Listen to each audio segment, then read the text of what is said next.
It's okay. Off your mic. It's okay. She off your mic. Chai! Now wow, people wey suppose talk truth to power don't off mic. And if we talk, now 500,000 they go sama us, call them hate speech. But fear not, Maiyegun don't come. Him go torchlight every corner, nooks and cranny of all these bad people where they spoil our country.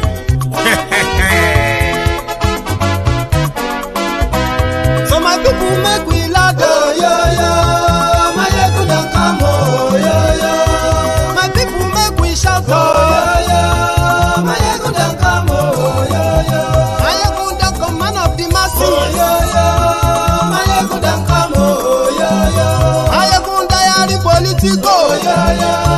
Maiyegun don't come, oh, yo. This one not the off in mind, oh, yo. Maiyegun don't come, oh, yo. And in the touchlight every corner, oh, yo.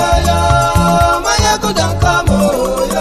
Okay, some people be they holla say they want the power. Chai, them be promise us say we go get light and power. Nah. Them hustle sote they can't get the power.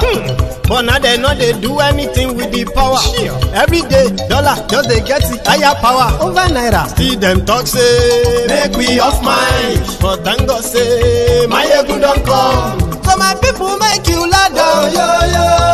Maiyegun don't come, oh, yo. My people make we shout, oh, yo. Maiyegun don't come, oh, yo. Maiyegun don't come, man of the masses, oh, yo. Maiyegun don't come, oh, yo. Maiyegun diary Politico, oh, yo. Maiyegun don't come, oh, yo. This one not they off in mind, oh, yo. Maiyegun don't come, oh, yo. Person where they do evil, no one make person talk. Them say that Maiyegun, that man too they talk. He too they talk. Say Maiyegun diary, he they hot like pepper. But every day then they take money in bulk. Woman picking, they the street they hawk. Still them talk say make we no talk. But thank God say Maiyegun don't come. So my people make you laugh, oh, yo. Maiyegun don't come, oh, yo. My people make you shout, oh, yo. Maiyegun don't come, oh, yo. Maiyegun don't come, man of the masses, oh, yo. Maiyegun don't come, oh, yo. Maiyegun diary Politico, oh, yo. Maiyegun don't come, oh, yo. This man not the off in mind, oh, yo. Maiyegun don't come, oh, yo. We have no blinker of electricity. They spend more than $60 billion. They forget that transmission line is a super highway for generated electricity and power. They could not even make a down payment for a roasted corn for that electricity.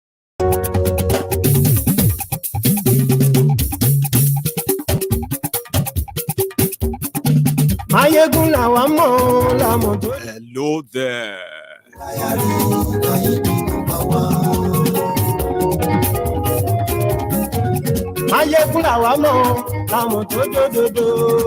Good morning to you, good afternoon to you, and good evening to you from wherever you are watching from. This is Maiyegun live. Facebook, YouTube, Maiyegun gbogbo bó ṣe ń lọ ni Maiyegun já wa sí. Maiyegun diary. Wàhálà.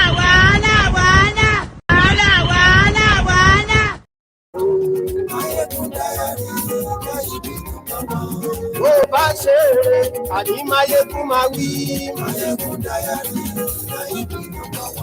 Thank you so much for joining me again from wherever you are watching from. Please share this broadcast. Invite your friends. Invite your not so friendly friends. Just tell them Maiyegun today. farabalẹ̀ sẹ́ o kẹgọ́rọ̀ lẹ́nu. Maiyegun Diary, Maiyegun number one. Àní Maiyegun làwa mọ̀ tó dòdòdò. Maiyegun Diary, Maiyegun number One honorable of Labour Party couldn't wait for their swearing in before he publicly betrayed his own emotion. And now they are roasting him. Maiyegun ti dé. Àní ẹ̀sùn ràjù Maiyegun ti dé. lórí Facebook. Maiyegun ti dé. Àní ẹ̀sùn ràjù Maiyegun ti dé. lórí YouTube. Maiyegun ti dé. Àní ẹ̀sùn ràjù Maiyegun ti dé. ọba bá gbé wúrẹ́. Maiyegun máa wí. Àní ẹ̀sùn ràjù. Also, today, when Kalu met with the royal fathers, I'm going to tell you about all of these visits and why they are so important to Kalu in a way of kind of indirectly legitimizing the illegitimacy. Share this broadcast. Àní ẹ̀sùn ràjù Maiyegun ti dé. aṣòfin tí ń rúfin o. Maiyegun máa wí.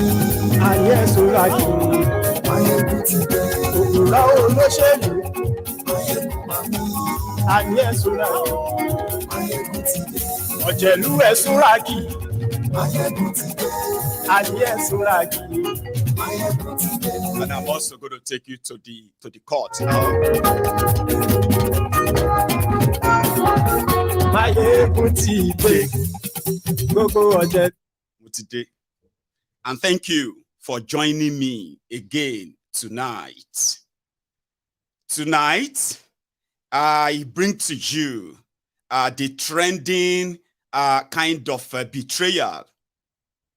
And if you kind of listen to the video and the event that led to that, and what is currently going on in Nigeria, you will think the Labour Party and their representatives, whether they are Senate or they are reps, they are not going to tell you that election is over. Therefore, they are joining the mainstream. Some of you will probably expect the Julius Malema kind of people's representatives. I'm talking about Malema of South Africa. You know, they are like disruptors. They don't agree with the norm. And you know, they are actually like popular for that. Unfortunately, Nigeria is Nigeria. And one of the beneficiaries of the Obidient movement, or Obi and Obidient wave, that swept through the political space of Nigeria in the last 10 months before their elections, right? People are beginning to suspect them that they are going to, you know, they are like not many. For example, in the House of Representatives, I think they only have about 38. Well, that's substantial. That's many, right? In the Senate, they have about 8, right? That's also not bad. But nevertheless, they were invited. Now, let me tell you this, how this kind of always play out. Majority of politicians in Nigeria, right? Even those who are not that kind of prominent or popular, they are all looking for a way and means to get a meal ticket to the table. A lot of Nigerians, like I've told you, right? They have studied the political space for so long, and many of them have tried and failed in getting that meal ticket through PDP and APC. So usually, politicians kind of always fall back on smaller parties that they can use, okay, in getting their meal tickets. And in order to fully belong, the moment they begin to mingle and jingle and all of that, they will just say, you know what, I'm decamping to APC and PDP. So when the Obidient movement started, they honed it. You get what I mean now? The Obidient, they honed the whole movement, everything about it. The campaign, the narrative, the candidate, they honed everything. Therefore, they kind of feel in control. And as they were being told that they will be used and dumped the moment the dust is settled, right? The dust is not settled. And some of them are already kind of, showing that symptom of betrayal that is still to come. But with Obidient, they believe that if they elect them, they can recall them. And just before the first swearing in for this new elected National Assembly members, one of them already put a tag on himself. He's called Honorable Electee Ogba from Abia State. You're going to hear him. So in Nigeria, so when the election is kind of settled, it will be the time for cross-carpeting, because, of course, they were elected to go and make laws. Abi, Shebi, that's why you elected them, to make good laws for you. But you know that is the least thing they actually do in that place. The most important thing for them is, if you are smart enough and you belong to the right clique, when they begin to share the juicy offices they created for themselves, they call them committees. Senate committee on this, House committee on that. So there are juicy committees that even if you are from minority party, if you play your card well, smart enough according to them, you can get selected into juicy committees where you will begin your own career of budget manipulation, budget padding, and every other thing that pays, as long as there is money. Now, you see, the arrangement normally is this. You have the executive, which is the president, and all the executives, all of them. Then you have the legislatures. Their job is to make laws, okay? And at the same time, to check and balance on the executive. Then you have the judiciary. Their own job is to interpret whichever law the lawmakers make.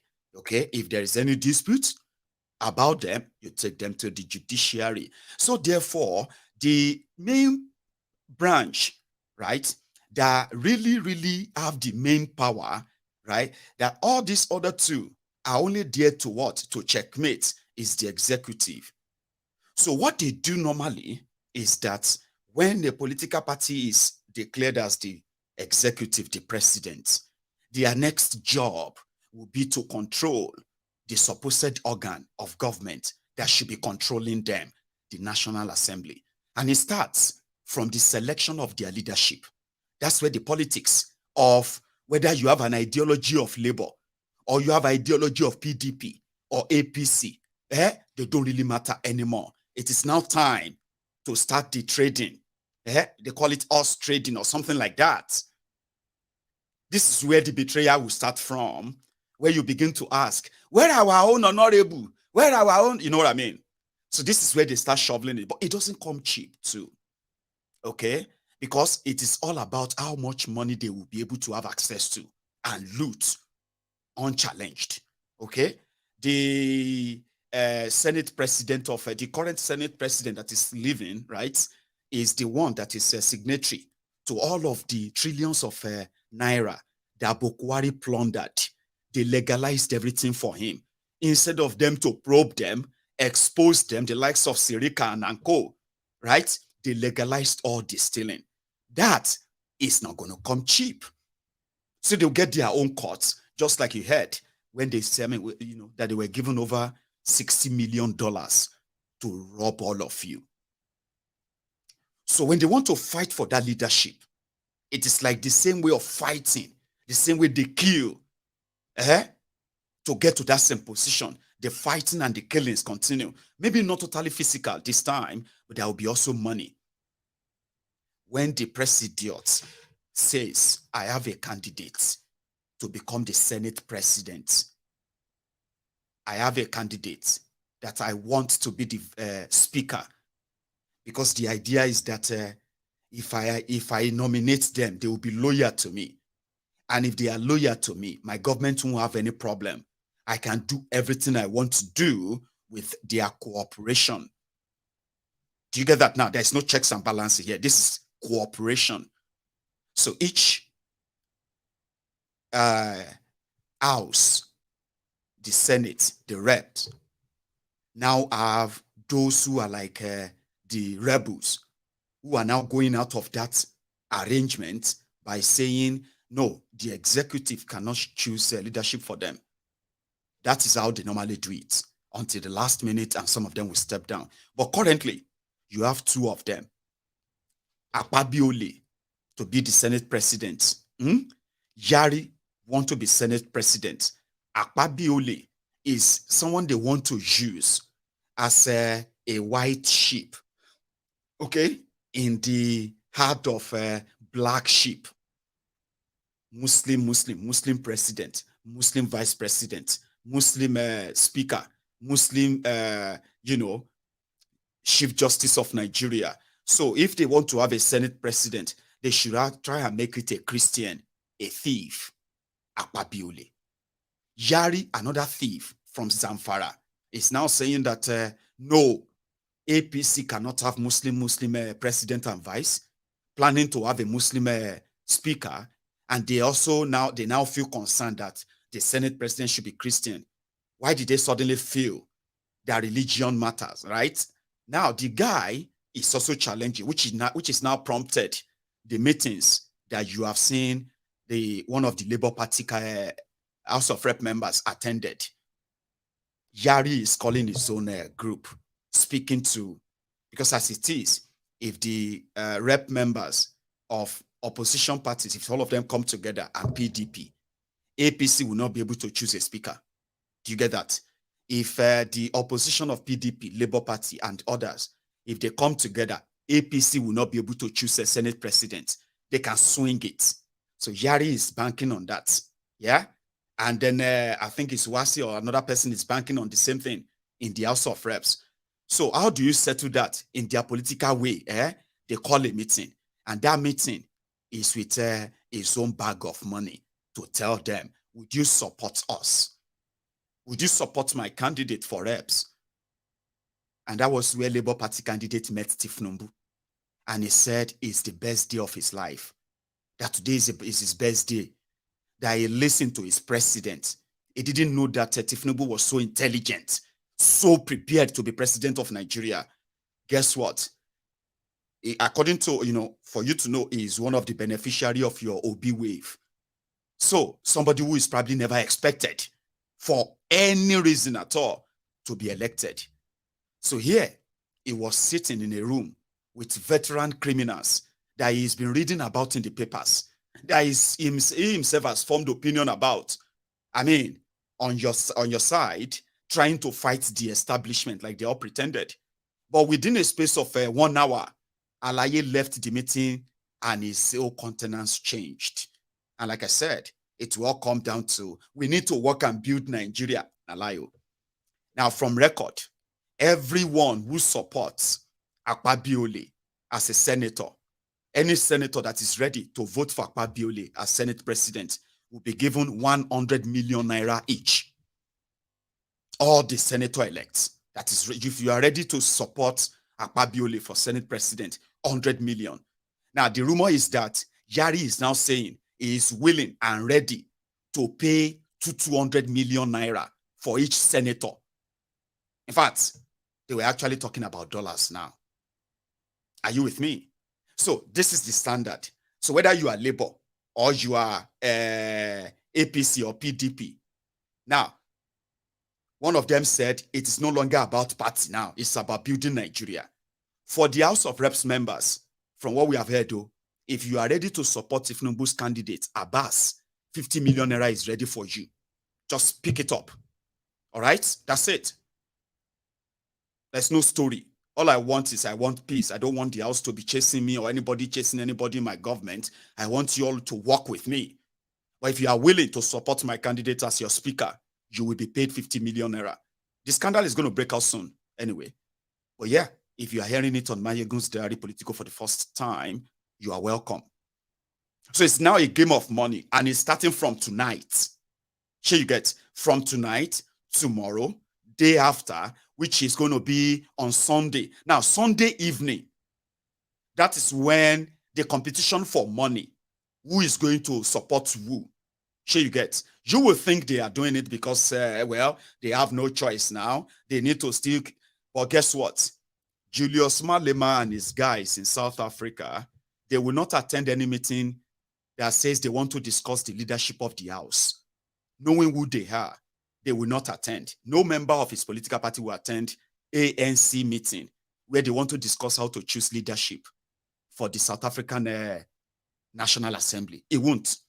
So ordinarily, yeah, you would expect that, what are they going to tell you other than support my candidates? And then others will invite you to another hotel. Yari will take them to another hotel. Tinubu will bring them into Ask Old Rock and offer them the money straight up. So the choice is now yours. And the party has begun, by the way. You are a member elect. Now, so what they do for you. Now, money issue. If you are ready, take them. If you are not, if you want to do, what do you call it? Obidient, that's fine. No problem. We will still choose leadership anyway. But if you do well, if you find you a committee, where we say you go to make money, nobody go touch you. So it's like that. So if you have all the Labour Party people you know, this is how you get to understand what is the difference between APC, as well as Pig Dig Pit. Oh, I read that somewhere. They said that people destroying people is not enough. You can just call the PDP. You can call them Pig Dig Pit. That's Pig Dig Pit. You'll be able to now see, right, that it is not mostly about them. It is the system that a lot of them seems to be denying. But the moment they have an opportunity to get closer, you don't talk when you are eating, do you?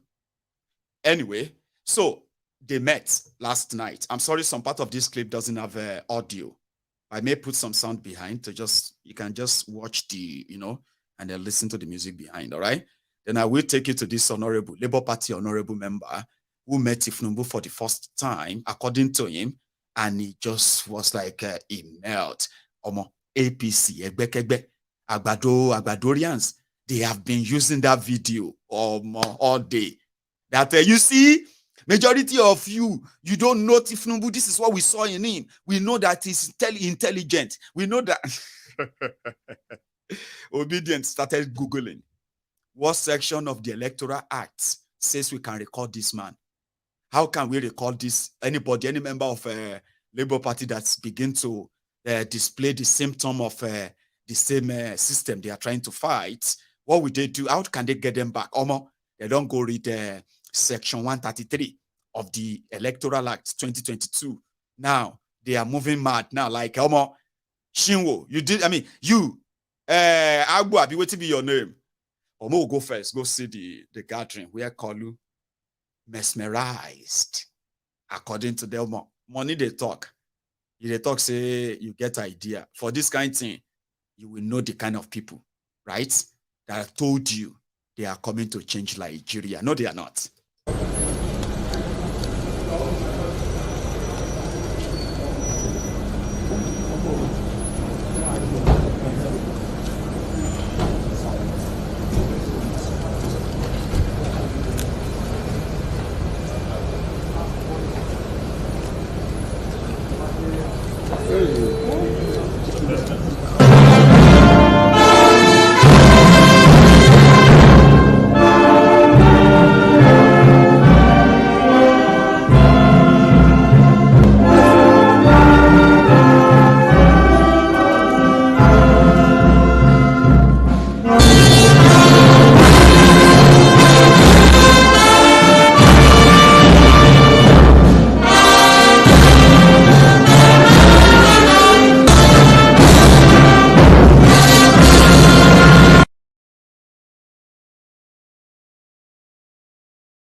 I told you the sound wasn't really kind of on. They muted all they were saying.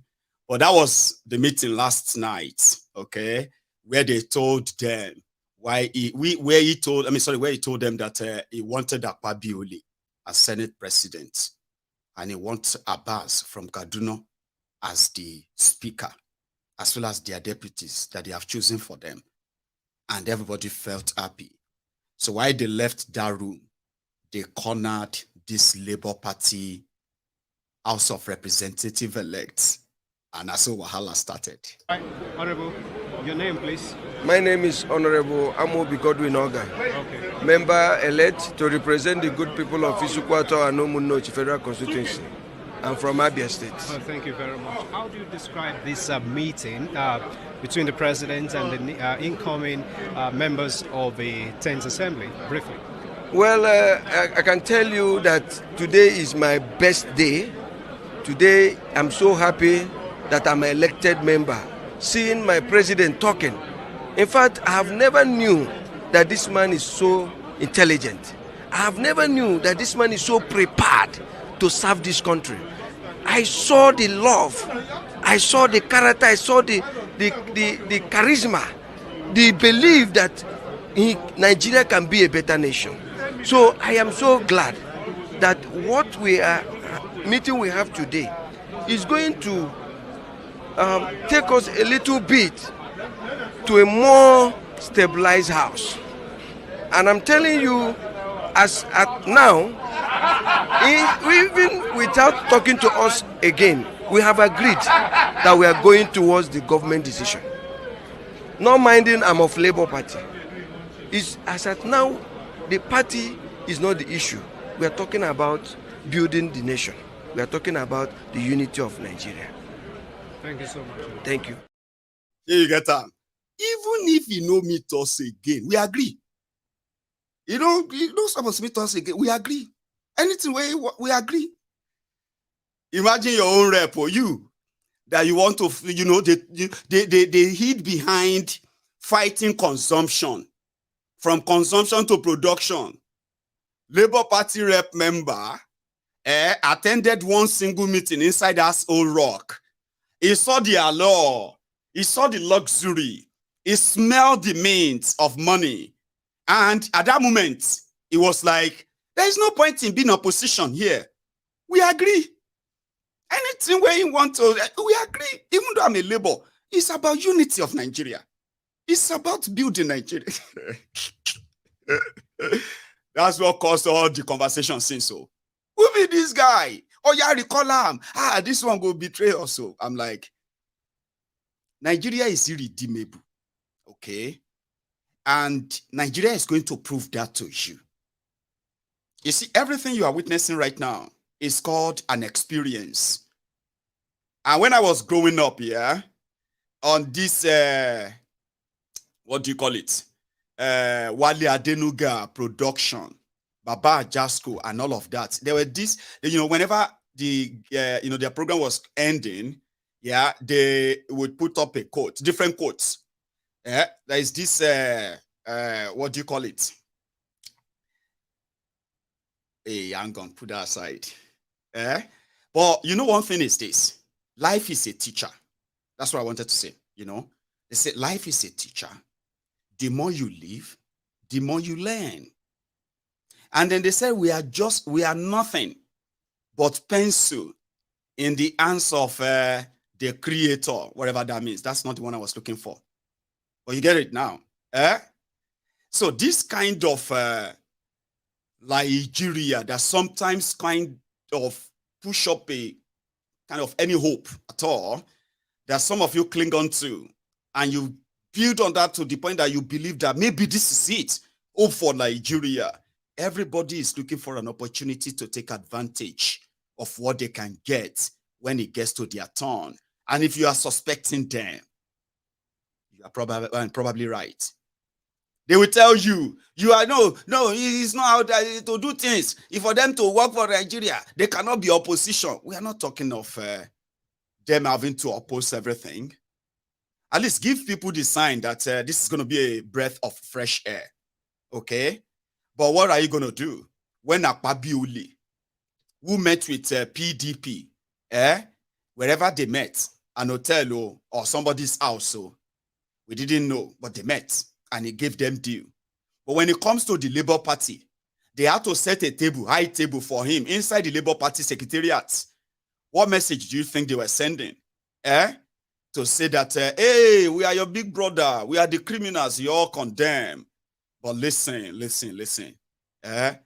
We can actually be very good to you if you are good to us. Come on. We all have the same agenda. Imagine Akpabiole saying it publicly that they have the same agenda with Labour Party or APC. Egbekegbe has the same agenda for Nigeria, just like other people. What agenda is that? That your politicians will come around and tell you that it's for the sake of Nigeria. Nalayo. But that was that of the Labour Party. Give me a sec. Hi, Honorable, your name, please. My name is Honorable Amobi Godwin Oga, Okay. member-elect to represent the good people of Isukwato and Omunnochi Federal Constituency. I'm from Abia State. Oh, thank you very much. How do you describe this meeting between the President and the incoming members of the 10th Assembly, briefly? Well, I can tell you that today is my best day. Today, I'm so happy that I'm an elected member, seeing my president talking. In fact, I have never knew that this man is so intelligent.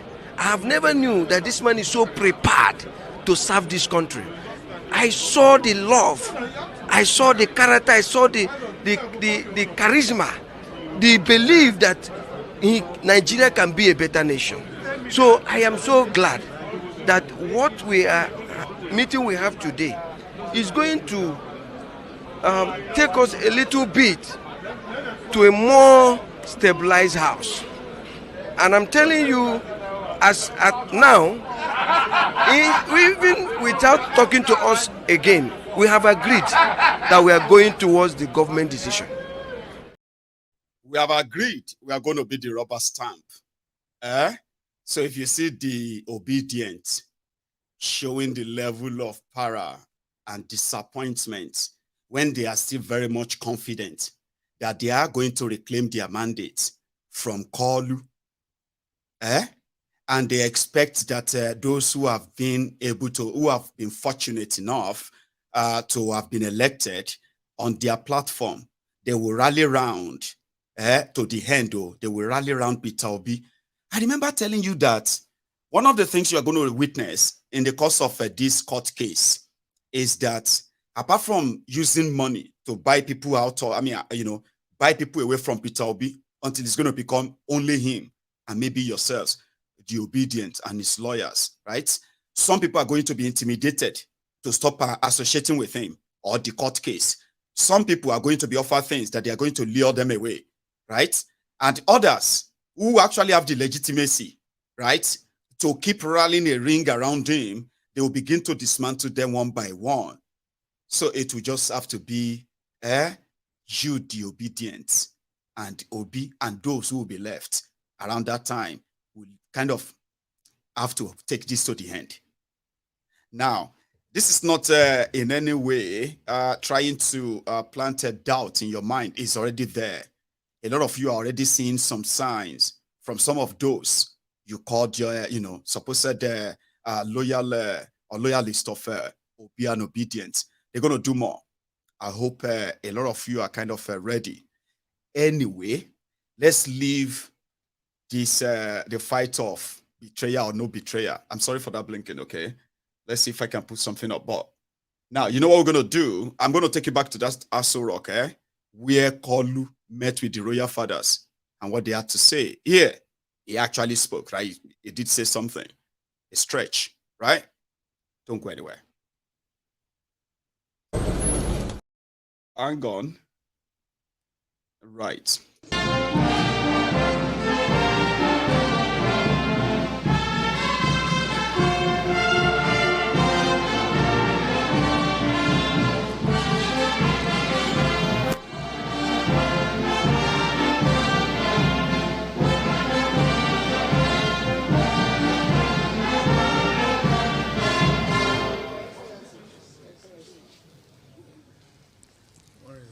Aṣáájú of the world. Aṣáájú.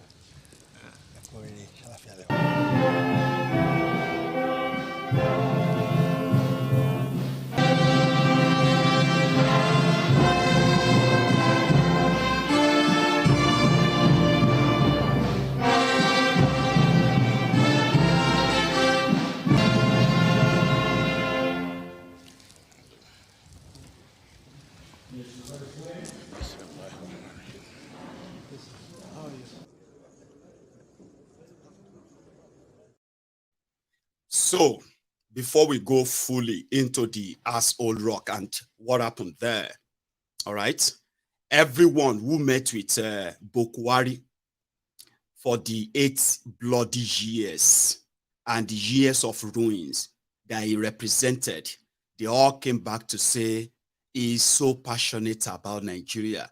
They've never seen anybody working so hard for Nigeria. They've never seen such love. They've never seen somebody, they even mobilized religious people, Igbo, and tribesmen from everywhere to go and meet Bokwari and say, oh, everything they are hearing about Bokwari has been lies. He's such a very wonderful person. Nigeria was bleeding. And by the time Bokwari was gone, the praise singers, they are changing the tunes as we speak. But let me tell you something about power in Nigeria, just for this conversation. Before the charade they called election, I remember very well telling you that the likes of Tinubu or APC or PDP, they don't care how they win election. Sure you get? They don't care. What really matters is that win or get the election rigged and get yourself declared first. Because the way Nigeria works is that the moment you are declared as the next president of Nigeria, no matter the circumstances, no matter the bloody and what have you that, led to that, in Nigeria, one by one, the same people who witnessed the charade, who witnessed the fraud, from religious leaders to royal fathers to what do you call it? This elites, and then on, then to the tribal leaders, to ethnic leaders, to others like that. They will be bringing them one by one. And what they are bringing them in to do is to pledge their allegiance to the new power. The rest of the country may just be like, hey, well, you know what I mean? But this is how they kind of rally it around. And gradually, no matter how fraudulent it is, they will tell you they can't change it anymore. There's already a sort of aura form around it. So what we have to advise is let everybody wait for the next election. So what Kolu is doing right now is to bring everybody to him. And knowing that he is he's a politician, so there is no doubt. He knows what to tell them. And all he had to tell them is going to be like the 7th kingdom of China. If you read these 48 laws of power, there's a section there where the emperors in China, right?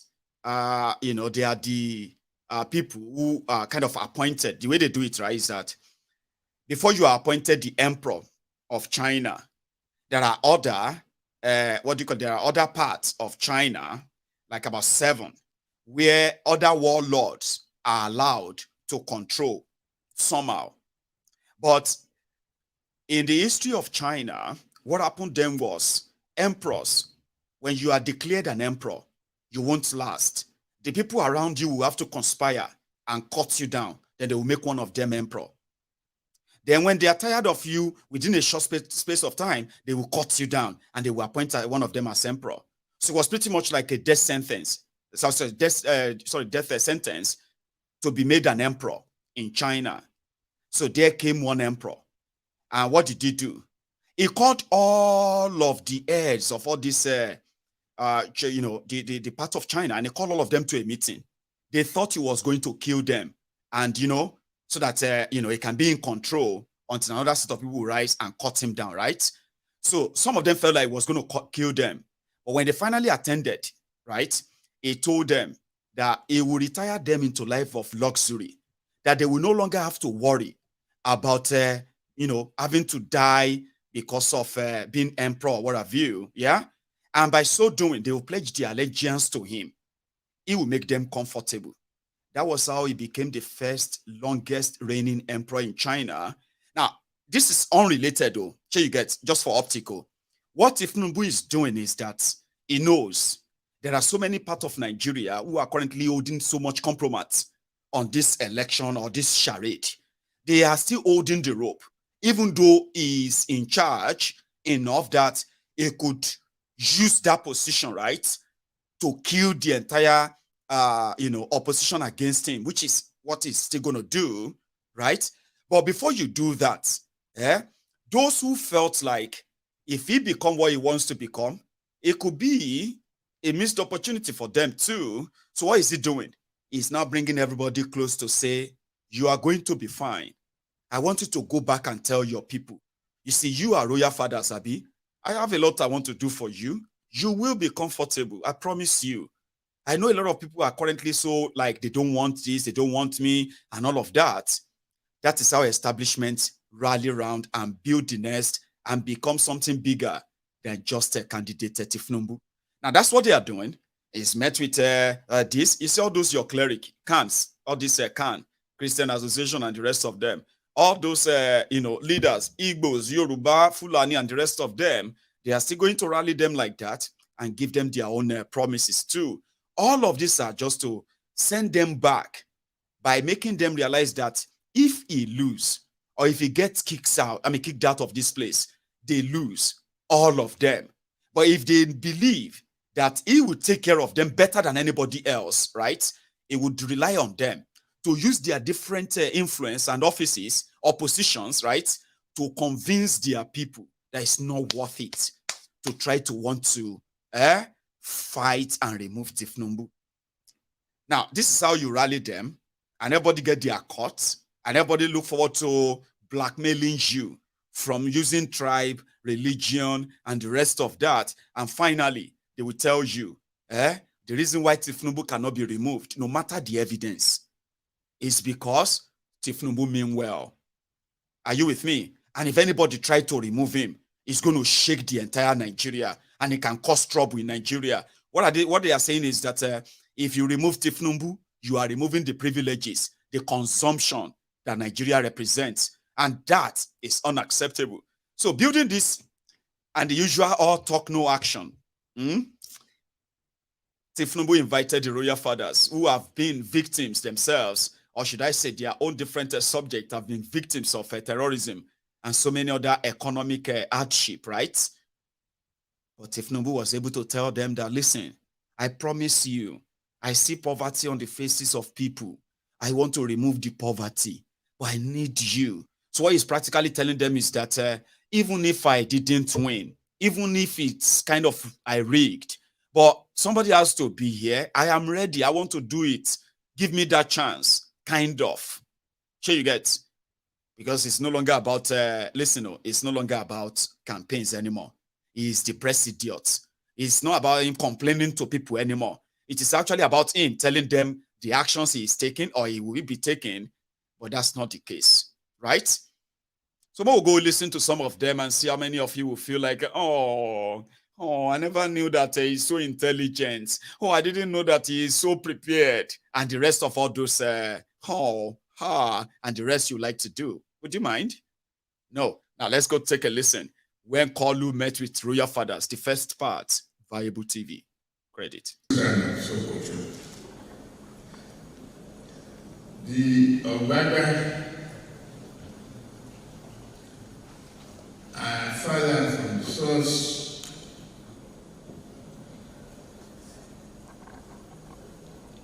I want to say thank you to your friend who was my great neighbor in the Thank you. to many of you, royal fathers here present, and representing the mind of Nigeria in the context of our diversity. I'm very, very grateful that you call on me and my team to wish us success as early as this in the administration. Your confidence and your prayers will be accepted by Almighty Allah. The Secretary to the government and could see happiness of culture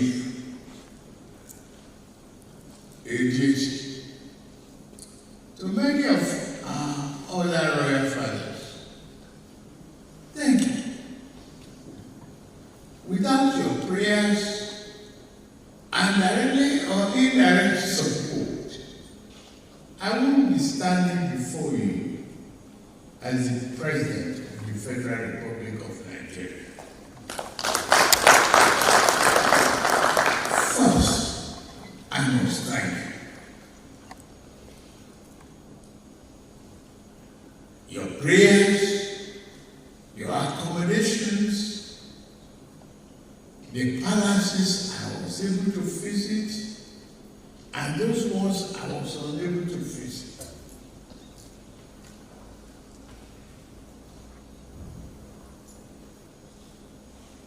My exceptional uncle, Maiyegun, welcome. I think your dream is realized and your prayer is answered. Thank you very much. All the senior government officials here present, worry not. Nigeria is in good hands.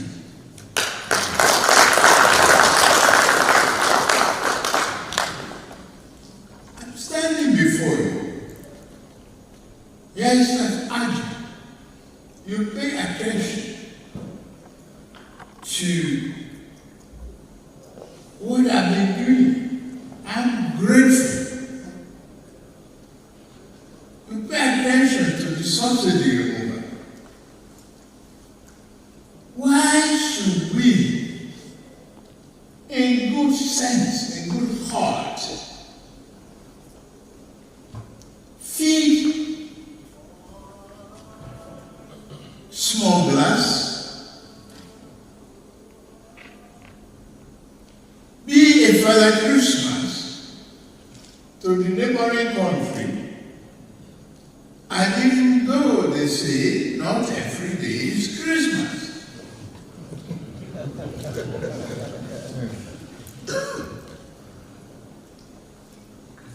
So, the elephant, that's what's going to bring Nigeria to its knee, is the subsidy.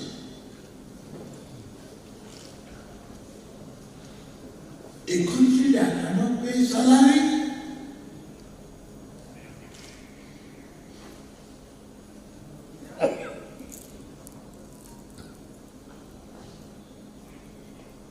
say potential. We encourage ourselves. I think we did the right thing. It's in your hand. As the closest people to the local government, to the grassroots,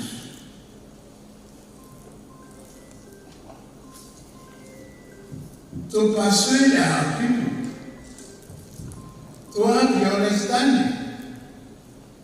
These prices will be high now, but it will go down.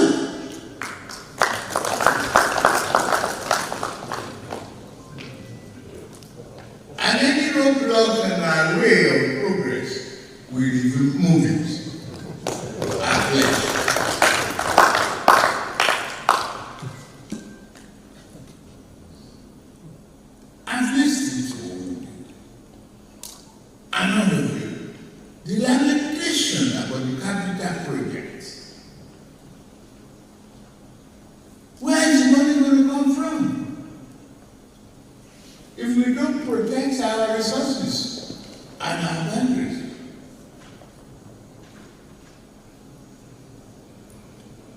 You cannot have development without capital project.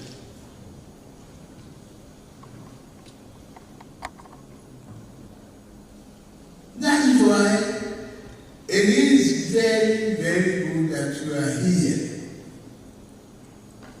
Equally, that takes me to the leadership of assembly, where democracy that we must manage. I need your help in managing that democracy.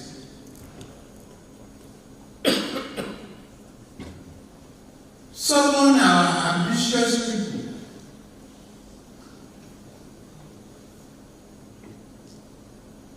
that wanted to be head speaker, the officers of the house. We have only 2 chairs. Senate President, 1 chair. The Speaker, 1 chair. If I have 6 people struggling in the same environment, they will talk. They will talk. So it's only through your counseling, your responses to them, that we can.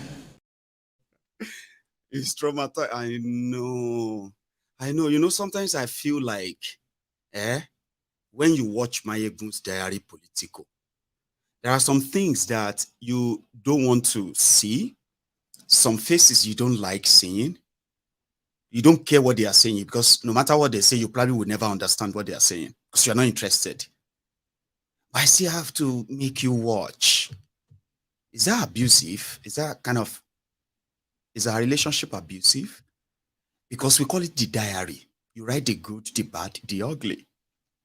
I'm sorry if that was so traumatizing for you. It is just the first part. I have another part. But let me lighten your mood. To those of you who felt somehow, let me tell you what he was saying in a very simple term. 1, as a relic, the president of Nigeria right now is indirectly asking the royal fathers in Nigeria to use their position and talk to the people, okay, and persuade the people to try to understand why the subsidy on petroleum has to go. He said Nigeria can no longer continue to feed smugglers. So therefore, subsidy had to go. He said some people are not happy. And this democracy, it needs their help to help stabilize it. He said it needs their help to stabilize democracy in Nigeria. So, like I told you before, the meeting was to bring all of them and say, listen, anything where you want, I will take care of you. But I need you to please use your position and tell people that if they sell a liter of petrol at 600 naira, they should buy it like that, okay? Because we have to. There is no way, there is no money. And they should, you know what I mean? Like, just talk to them. And also, some of the people who are not happy, that is the president, that they should use their position as well to persuade them, because this democracy, he wants them to help him, you know what I mean? That's the ones, that's the few I remember. I bet some of you actually heard the rest. Abi? But there is another part. I'm sorry if it is, you know, we just have to see it before we continue. Sorry. Maiyegun, stop apologizing. You know I'm just teasing you, because I'll still have to play it anyway. It's part of it. Kalu talking to the Yorubas today. But your worry should be about your grandchildren and great-grandchildren.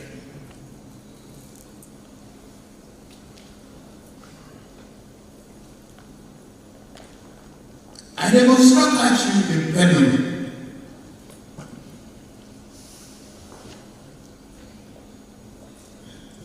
As Shewogun about rural development, it requires attention. We've got to find a fund.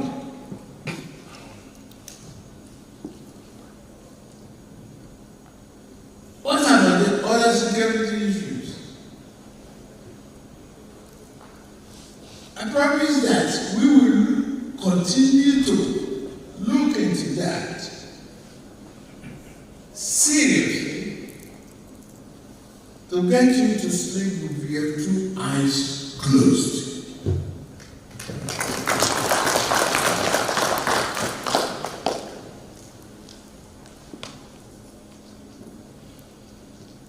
What is our focus?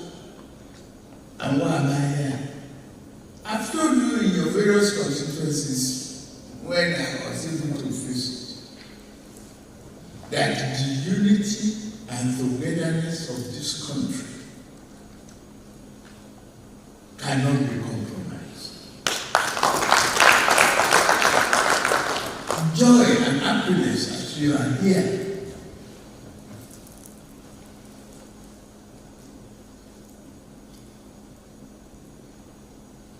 give Ife is due. Give Sultan is due. And equally, let me thank Sultan for very uncommon sense advice about Nigeria. He's a very patriotic individual.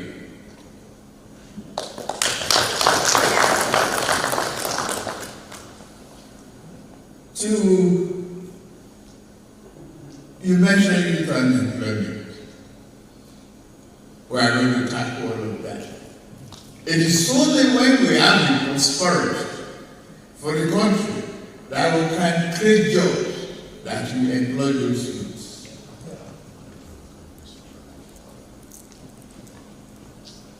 Yeah. We need your help in the oil-producing areas.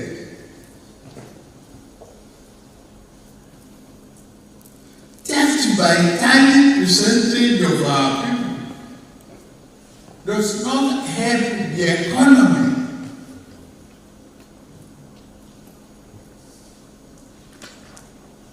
Overcrowding of their heart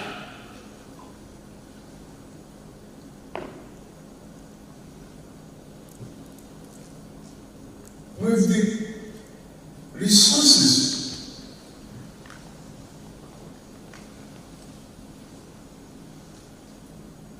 we need to appeal to them.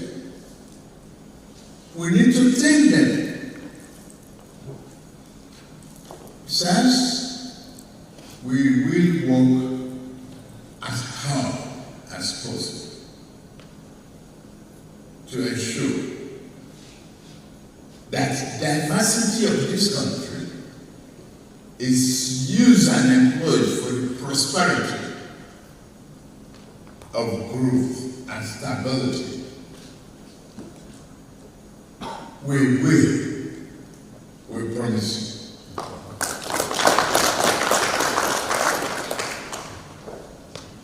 Thank you. Like I said, without your prayers, support, and ideas, I won't be standing before you as the President of the Federal Republic of Nigeria. Election is over.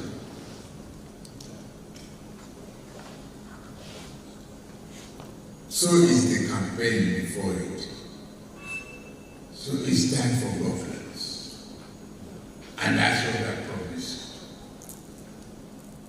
Yesterday, I know among you here, you have the pension reform as the members of the judiciary or retired members of the judiciary have signed into law the new age of retirement. Equally, you mentioned electricity, power generation cannot be embarked upon by state government. The bill has been signed. That's devolution of power. That should be our contribution to the developmental progress that you are looking for.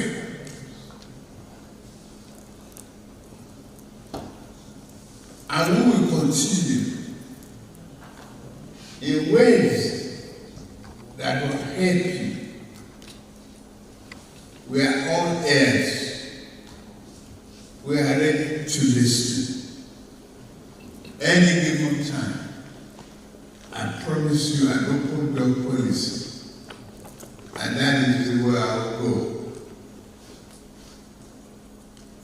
That open door policy is for you to call me, send to me any given time. Okay, I think I should pity even myself, because you all know that it's just moving from one thing to another, not making any real sense other than the buzzword on agriculture, on youth, on how you can sleep in your house, security, on how to sleep in your, you will sleep in your house with your eyes closed, the diversity, youths. Then it says something about, crowded, overcrowded mind of the youth. I was like, what the hell is he talking about? That the situation in Nigeria has overcrowded the mind of the youth, and we must use our diversity to create job. And the resources of the youth must be tamed. What nonsense was he talking about? Apart from all the buzzword, but he also said that, yes, I have signed the devolution of power bill into law. They don't start, now just 2 weeks, so they don't start this scam again. In March, Bukwari said he has signed a bill into law that will allow the states and individuals to generate electricity. March, you don't forget. So the talk said they don't add private sector to also generate electricity. So they're going to give them to Kolu to sign. And Kolu just told them there that electricity. Now everybody can go and generate electricity. And some are saying that even if not that one only he did. Well, everybody go figure out their life after that. I was like, oh yeah, that's true. And that is why during his campaign, he was personally angry or sad that Nigeria spent 16 billion without making a deposit or a down payment for the roasted corn. Don't go anywhere. We have no blinker of electricity. They spend more than $60 billion. They forget that transmission line is a super highway for generated electricity and power. They could not even make a down payment for a roasted corn for that electricity. They've started their propaganda, okay? That they're going to make you think all of this while where Kolu was doing all that gaff, sick one, They will make you think he's pretending. You just listen to about a 15 minutes video of Kolu. See, that person sounded like somebody with something they hear. Let's be honest. Like after you listen to him, could you pinpoint something that you can say, wow, what he said is going to do, the action they said they are already taking on this so and so, I am impressed about that. Can you really pinpoint anything? All the blah, blah, blah, blah that I was talking there, the buzzword and all that. But they have already started the propaganda to say, if you meet Kolu, he's so intelligent. Maybe this Kolu, they said that he no get sense be this. Oh man, look at the way he's walking, oh. Look at the man, they said he's sick. See, he's walking fast. Oh my God. People lied. The propaganda is about to eat. But you know something you can't lie to. And that thing is nature. I hope everything still continue to work and they maintain this part of where it's not going to be like completely crash in public. But out of the whole meeting, you get one meeting with me I like, Sha. Even though the guy happened to be one of the beneficiaries of election rigging and stealing in Enugu. So it was at the asshole rock too, as a lot of them are being called in. Former governor, current governor, Kwakwanso, James Ononafe Ibori, murderers, money launderers, and the rest of all those criminals that you can find. Everybody is finding their way to the asshole rock to go and kiss the ring. Not bad, right? For them. Because Nigeria is a crime scene anyway. It's a place whereby if you think you want to be a saint, in your lifetime, you will regret it. Not be say when you die. You know, when people say, my brother just died for nothing. He was such a saint. Very honest guy. He would never, ever do anything, but he just died like that. Because he will never take bribe. No, you're not going to die before you will regret it. It is like Nigeria. Well, kudos to those of you who are still being very kind of, good people. Because we still have good people out there. Don't let us deny that. So, anyway, this guy met with Kolu. And among all the bala, bulu, bala, he had to say, I love the fact that he said to the face of Kolu, let Nnamdi Kanu go. I said it before, Tinubu have no reason to keep Nnamdi Kanu. He has none. The same criminal Daura Secret Service playbook is what they are still using now, whereby Nnamdi Kanu is still being tortured. Nnamdi Kanu is still being denied access to his own doctors. And on, Nnamdi Kanu is still being denied all of the court orders that were kind of given to him based on his fundamental human rights. We know the fundamentalists, the fanatics that decided to keep him as a trophy and then burn down the eastern Nigeria. 8 years was not enough for them. They failed. Nnamdi Kanu is alive. So Tinubu shouldn't inherit Boko Haram's enemy. But one person among all of them, we went to that asshole rock, is Sisumba guy.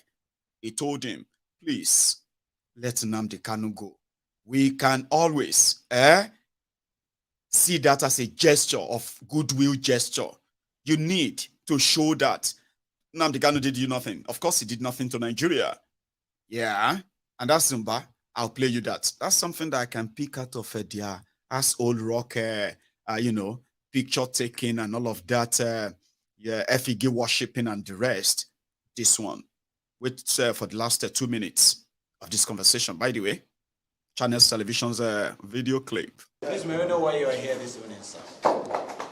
I came and, frankly, I brought to the president the warm greetings and best wishes from the government and the people of Enugu State. But above all, you may also know already that we made massive campaign promises to the people of Enugu, and we also have expressed humongous vision. We've taken a bold view of what Enugu could achieve in the next 4 years in terms of growing our economy from the current levels to $30 billion. And one of our core governance philosophy is to collaborate and to have partnership. And we have identified the federal government as our core partner. we have a number of dormant assets in Enugu, which we believe, partnering with the federal government, we're able to transform them into productive assets. A lot of people do not know, but we have huge mineral resources in Enugu, and these resources are sitting under our ground, not being productive. So we believe with the partnership we're trying to basically build with the federal government, we're able to transform these assets into productive assets. We also, of course, you know that the growth level we have proposed is one that is going to be driven by private sector. And private sector want the ease of doing business. And one of the core indicators of the ease of doing business is security and infrastructure. So we also had that conversation with Mr. President. We have made a very strong announcement where we've banned the sit-at-home on Mondays in Enugu. And obviously what that means is that we would, of course, need to, heighten our security, tackle the challenges that would flow from that. And, essentially that's what I have come to do. And finally, we also, of course, talked about the release of Nnamdi Kanu. You know that the Southeast has made a collective demand to have Nnamdi Kanu released. And we basically identified with that and request Mr. President, who in his inaugural address promised the people that he's going to engender national healing and is going to serve with compassion. So we've basically informed him that this would serve as a pointer to his administration's extension of hands of fellowship to Ndi Igbo. Thank you. Do you get that? He's a very articulate guy who made his points very clear. And what happened after, is, yet to be seen. And I personally have told you on this program that I know the Nigeria system, a crooked, corrupt, unforgiving system, is crude and cold. And anybody who find themselves in their arm, these are guys who don't feel any remorse. If your life is lost in the process, they have no remorse. A good man should not be punished simply because of the fragile ego of some ethnic jingoists who prefer supremacy instead of equality. Now, if they couldn't crush him, I don't care if they have to make a deal with the devil. Just let the innocent man go. The propaganda of trying to justify the killings of those who are demanding for referendum, a situation where a plebiscite where everybody who wants for or against will have a chance to test that out. Now, you don't criminalize that, but over the years, we watched how Bokwari's government desecrated the hallowed or the sacred hallowed chamber of Nigerian courts by, rubbishing all of their own court orders and the rest.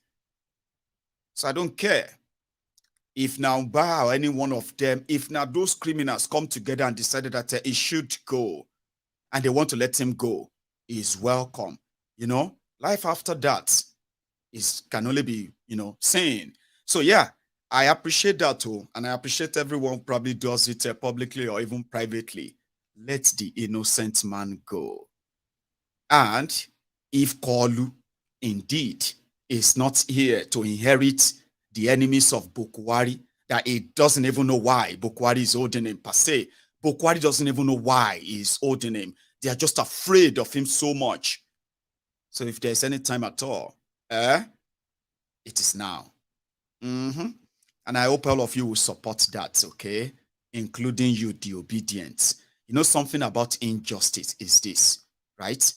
Over time, as all of us have come to know, in Nigeria, when people are not suffering when injustice is happening, yeah, Nigerians typically, they don't give a damn if it is not happening to them. You understand that? It is only when that injustice is happening to you There are some of them who want to tell you the whole world will have to collapse. Your government of Nigeria orchestrated a mass killing in eastern Nigeria. It was deliberate. They spent billions of your money trying to propagate and justify the killings. But yet, for 8 years, not a single either IPOB member or alleged IPOB member has been in any way, in any court in Nigeria, convicted of any crime whatsoever. But the rest are social media conviction, media condemnation that actually prompted some of you to even justify the barbarism. Because you know what? Nnamdi Kanu is very insulting. Nnamdi Kanu insulted this, insulted that. Nnamdi Kanu said this, he said that. Therefore, for committing no crime, he could die for all you care. But look at how injustice works, right? You see the election, right? That's an injustice. Do you see how you felt about it? That is the feeling of injustice. And guess what? When people laugh on your face, do you see the rage you're feeling? Do you see that rage you feel when they mock you after they robbed you?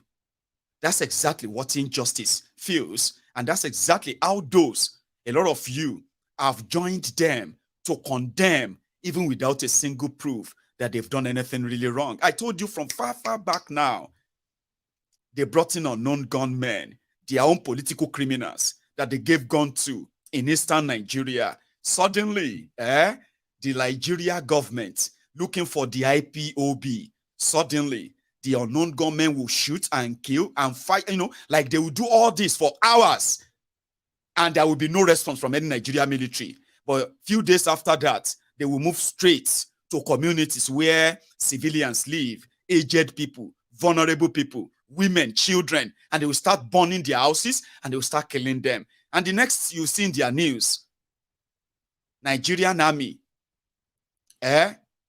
defeated IPOB members in Holu local government. Guess those IPOB members, old men and women in their own small houses, in their small hamlets, living their peaceful lives.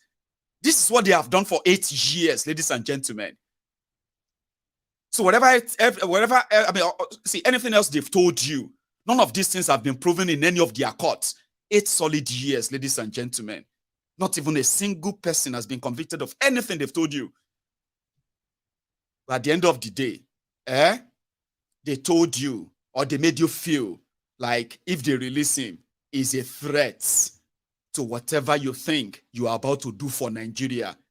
Nnamdi Kanu is not there. There is injustice against him. He deserves it. A lot of you feel like that. Some of you have said it to my face on this program that he deserves it. Some of you actually told me that I'm trying to sound nice to them. I am talking about the injustice, the same one I have seen meted at so many people because of where they come from, because of the religion they believe in.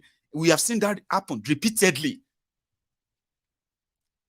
So if Nnamdi Kanu has done anything wrong, the right thing is that they have him. Yes, they have him. They kidnapped him, but yet they couldn't prove anything. So if you want to kind of believe in justice, and I don't want you to begin to react, because if you read it in the news tomorrow, Nigeria government, Tinubu is releasing Nnamdi Kanu. All of you who are currently feeling what injustice feels like, I hope that you will suddenly not return back to that your old ways of telling people who deserve injustice and those who deserve justice. Guess what? Everybody will learn. Like I said, life is a teacher. Let him go. Let him go. If you have criminals in eastern Nigeria who are committing crimes in the name of Biafra, if you have a government, you can separate criminals, wannabes, impostors. You can separate them from those who genuinely would love to see a referendum take place where those who want to stay in Nigeria or those who want to leave will have an opportunity to express same.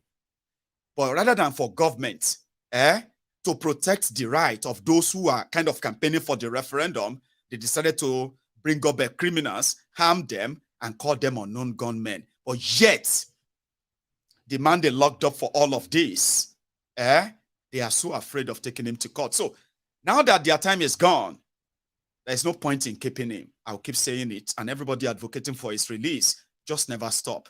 And like I said, they can go and make deal with the devil. They can bring devil into the whole thing. I don't care. Just let that innocent man go. Biafra will take his course or take his place. And I've told you this many times as well, okay? A lot of you believe that saying that Nigeria should break is just too harsh to say. We should work together. We should unite. All of you who are unity beggars and the rest, listen to me. The breakup of Nigeria is mostly not in our hands. It's when it's finally going to happen. It's going to be what a lot of you will be so surprised that, wow, so a lot of people actually wanted this. But it's not going to be because we want it. That's why Nigeria will break. It is because the criminals who have held Nigeria this much, who have divided Nigeria this much, who have ruined Nigeria this much, they are not giving up. They believe they are smarter and they can use all tricks and all of that. And, again and again and again, they will break up Nigeria. Our prayer is just to hope that it won't be that of violent breakup. Or you see, something? If a peaceful breakup is impossible, violent breakup, it will be inevitable. None of this is in our hands. Injustice breeds resentment. Nigeria is a ground where injustice reigns. And there are people who are victims of this injustice. So injustice breeds, resentment. Resentment when you just don't want anything. No matter how much you try, you just can't find anything that is going to kind of emotionally attach you to Nigeria. But what do you see most? Things that are going to continue to tell you that you will regret, expecting that something positive will come out of this. It's not because you don't want it. It's not because I don't want positive things to happen. When positive things happen in Nigeria, when people feel safe, when the economy is better, indirectly, the pressure that a lot of us are currently facing outside Nigeria, taking care of those who have come under the economic crunch, financial crunch of Bokwari and APC. If Nigeria is working better, if there is security, if you have enough job, right? A lot of us will actually live better lives abroad too. In case if you don't know, there are many, many of us. Listen to this. As they ruined Nigeria, there are many, many of us who have been outside Nigeria for years. And usually they will think, I'm going to return back to Nigeria. Every year, your politician ruined all of that, destroyed all of that, indeed. And what do you expect? So one of these days, your politicians are going to press that breakup button. You will not be able to reverse it. None of us will be able to reverse it. But around that time, the only shocker you are likely going to get is that a lot of your friends, they will love Nigeria to break up if they offer that chance. But your politicians, they will push all of us to that stage. You get? They will push all of us to that stage. So if Nigeria is working, everybody is fine, a lot of us will kind of probably have a better life too. But the more they destroy Nigeria, the more they force you out of Nigeria, or force us out of Nigeria, the more the worst of Nigeria continue to rule possibly the best of Nigeria. So what do you think will happen if you continue to rule a country like that? You'll be given an award as the worst ruled country, award, Abi, and everybody will continue like that. No, life doesn't work that way. So whether Nigeria is going to break now or it's going to break up later is completely in the hands of most of you who are giving them that power, defending their shenanigans, and in fact, rooting for them, even when you are everyday victims of their bad behaviors. So it's just a matter of time. And the more injustice spread, the more disconnected a lot of Nigerians will be with the entire Nigeria. And the more the number grows, the more you should start counting the days for Nigeria. You can't wish Nigeria well and say, you know what I mean? Like, just say, I want Nigeria to be fine, and then Nigeria will be fine. I wish Nigeria well, and Nigeria will be well. When criminals are cooking, grouping, camping here and there, plotting, executing things that will continue to keep Nigeria down, how long do you think they can hold everybody down? I mean, if I may ask. You don't know. Let's go back to their court today. This time around is just court gist. So the presentation of witnesses or cross-examination of witnesses in their court trial continued today.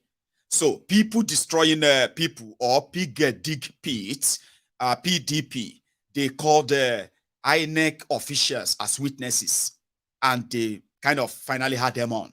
You know, they promised to bring INEC officials who worked to come and prove that INEC deliberately did not upload the election of a presidential result because they were rigging it. Yeah? So the INEC officials came in and they testified as witness today. But when it got to the turn of the Peter Obi and the Labour Party, you know, they have been bringing in boxes and boxes and boxes. Today is not an exception. They brought in more boxes, but they brought in something else. They are now moving into, you know, yesterday as well, they brought in a witness who happened to be a digital architect, something. Here you get. So anyway, today they brought in a flat screen or a big, massive screen into the court with all other boxes as usual. Add evidence, visual evidence, and it be like say, voila day. More people are going to visit Aso Rock in the coming days because Tinubu will probably invite you too into Aso Rock to beg you, I need your help. This democracy, you need to help me. He's going to need everybody's help in these coming days. Now, I saw this in their court. Watch. Which one is this one again that this Labour Party people are bringing? Wow. Labour Party, what's going on? What's happening?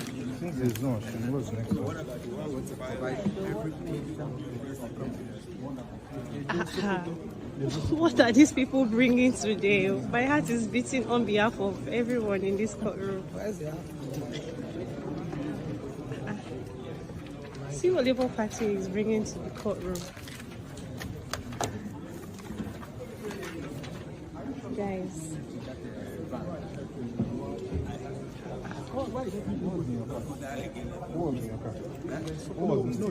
Hey, Jesus Christ. Come, I'm begging the entire country. Nobody should steal from Peter Obi again. Nobody should steal from this man again. I'm begging you people today, please.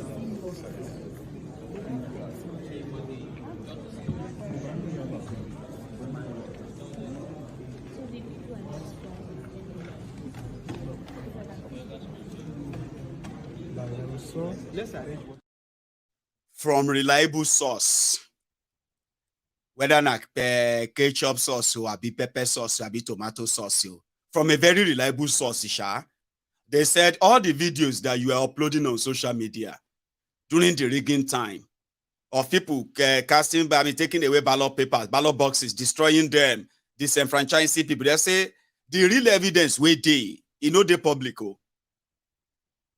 And it will be a very long thing when they begin to show them to convince the tribunal that see how INEC rig election, see how they change this one and this one.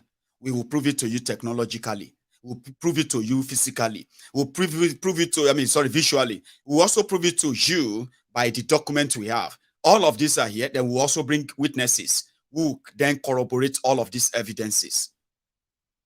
I said the judges was like, but I say we'll go watch film today. Oh.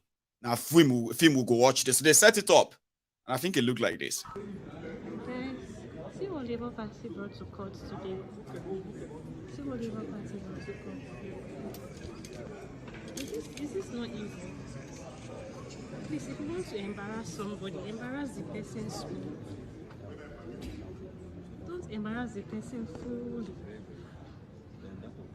Because what you're doing on to INEC and APC is a full-blown embarrassment.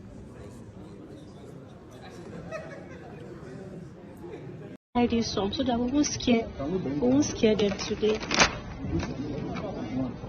Guys, I wonder what's in this Ghana Moscow bag. Oh my God. It's like they want to send Mahmoud out of the country.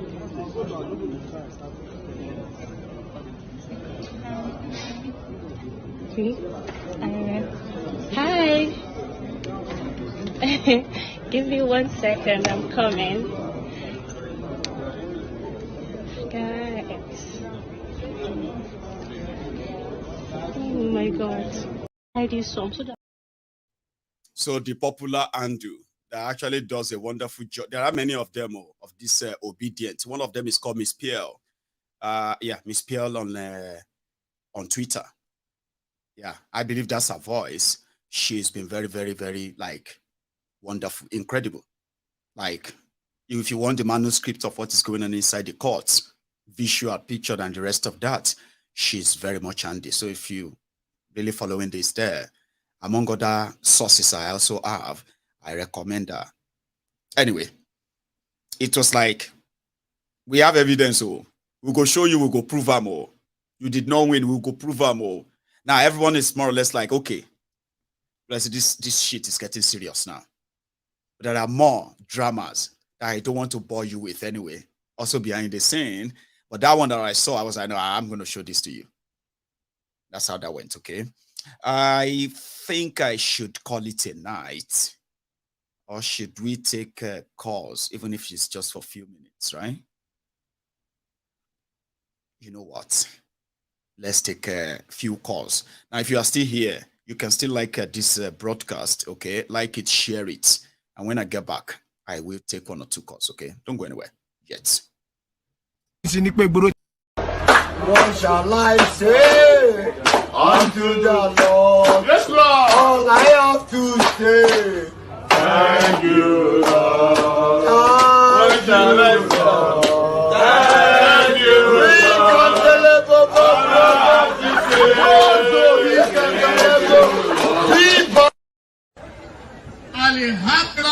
Alhamdulillah. Alhamdulillah. Alhamdulillah. Alhamdulillah. Alhamdulillah Rabbil Alamin. Alhamdulillah Rabbil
Hello there.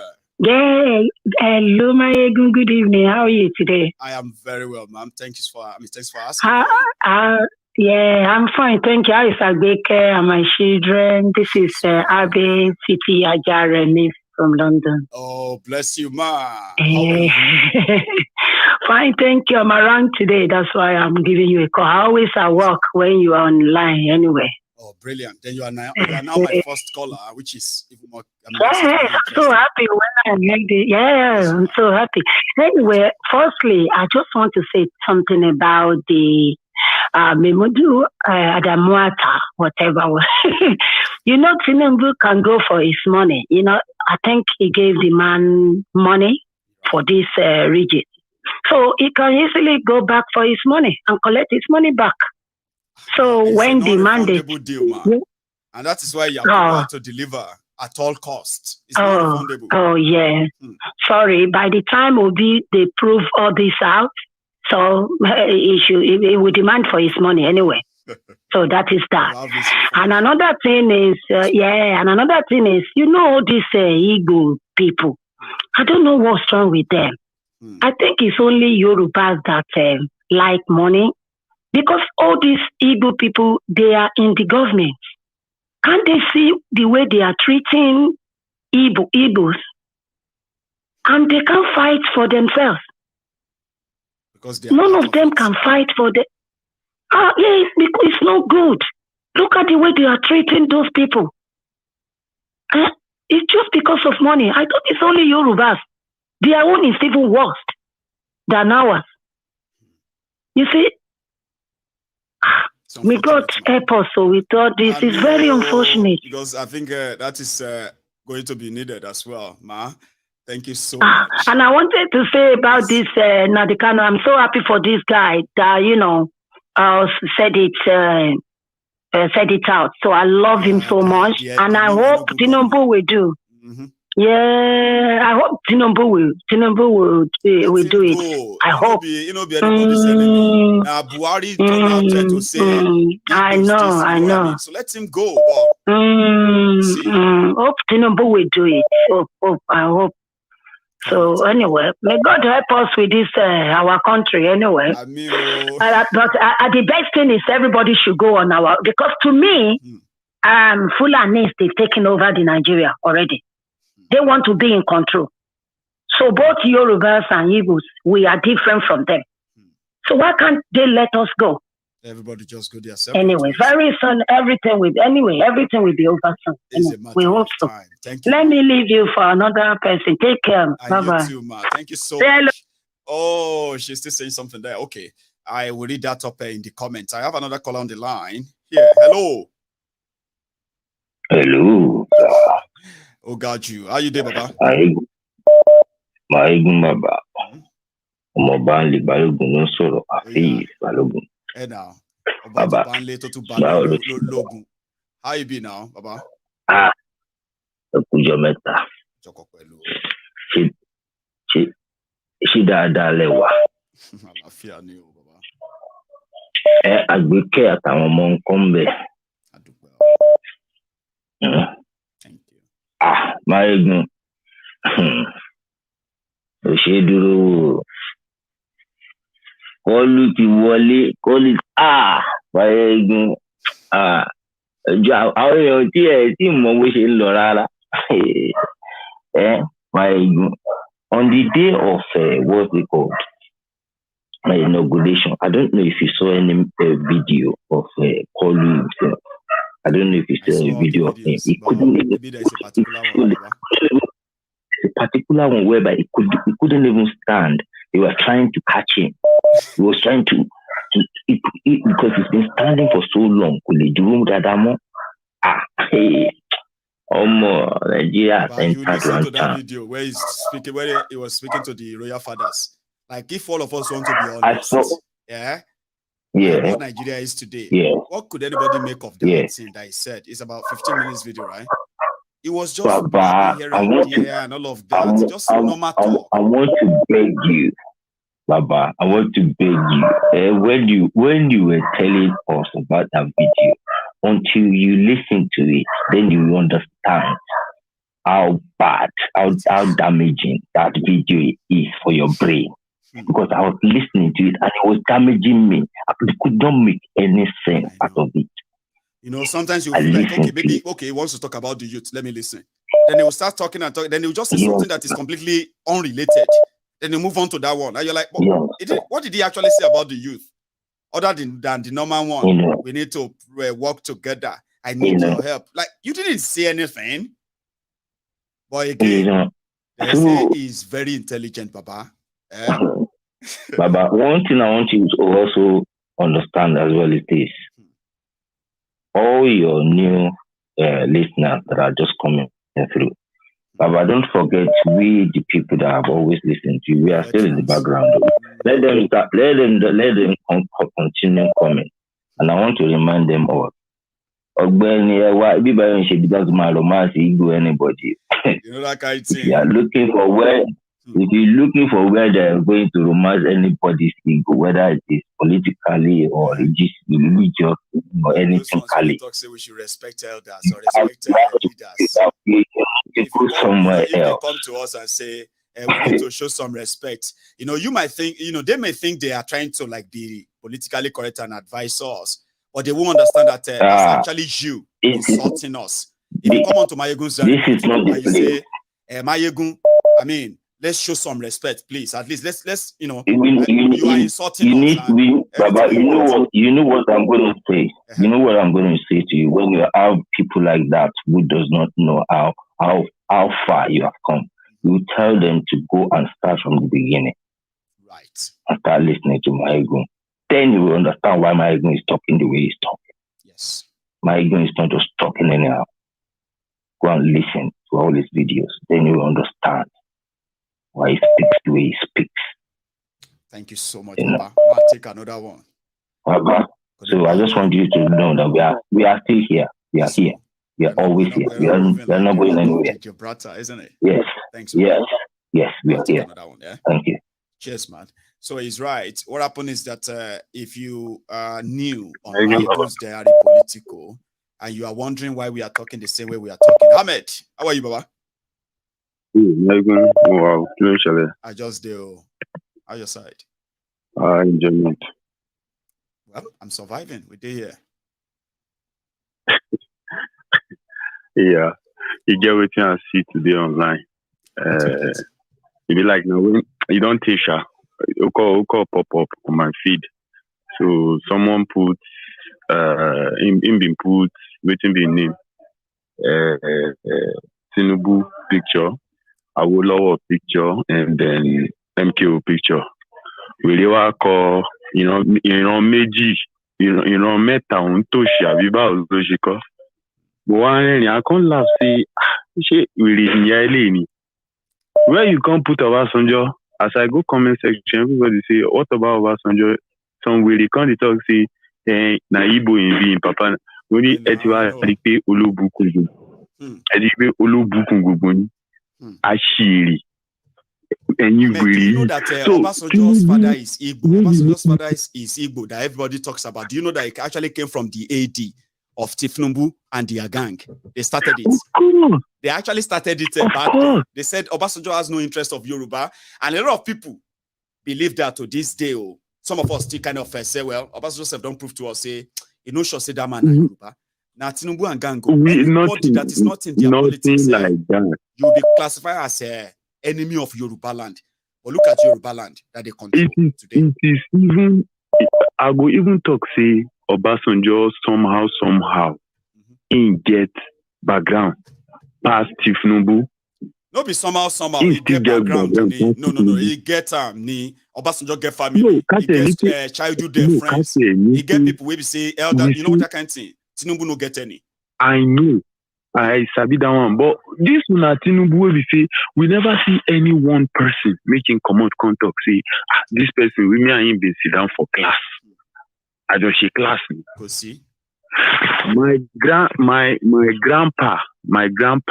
the papa we born my mama and Obasanjo, they been is it Baptist High School, Abibi ni Abeokuta, Abibi Loti Law School.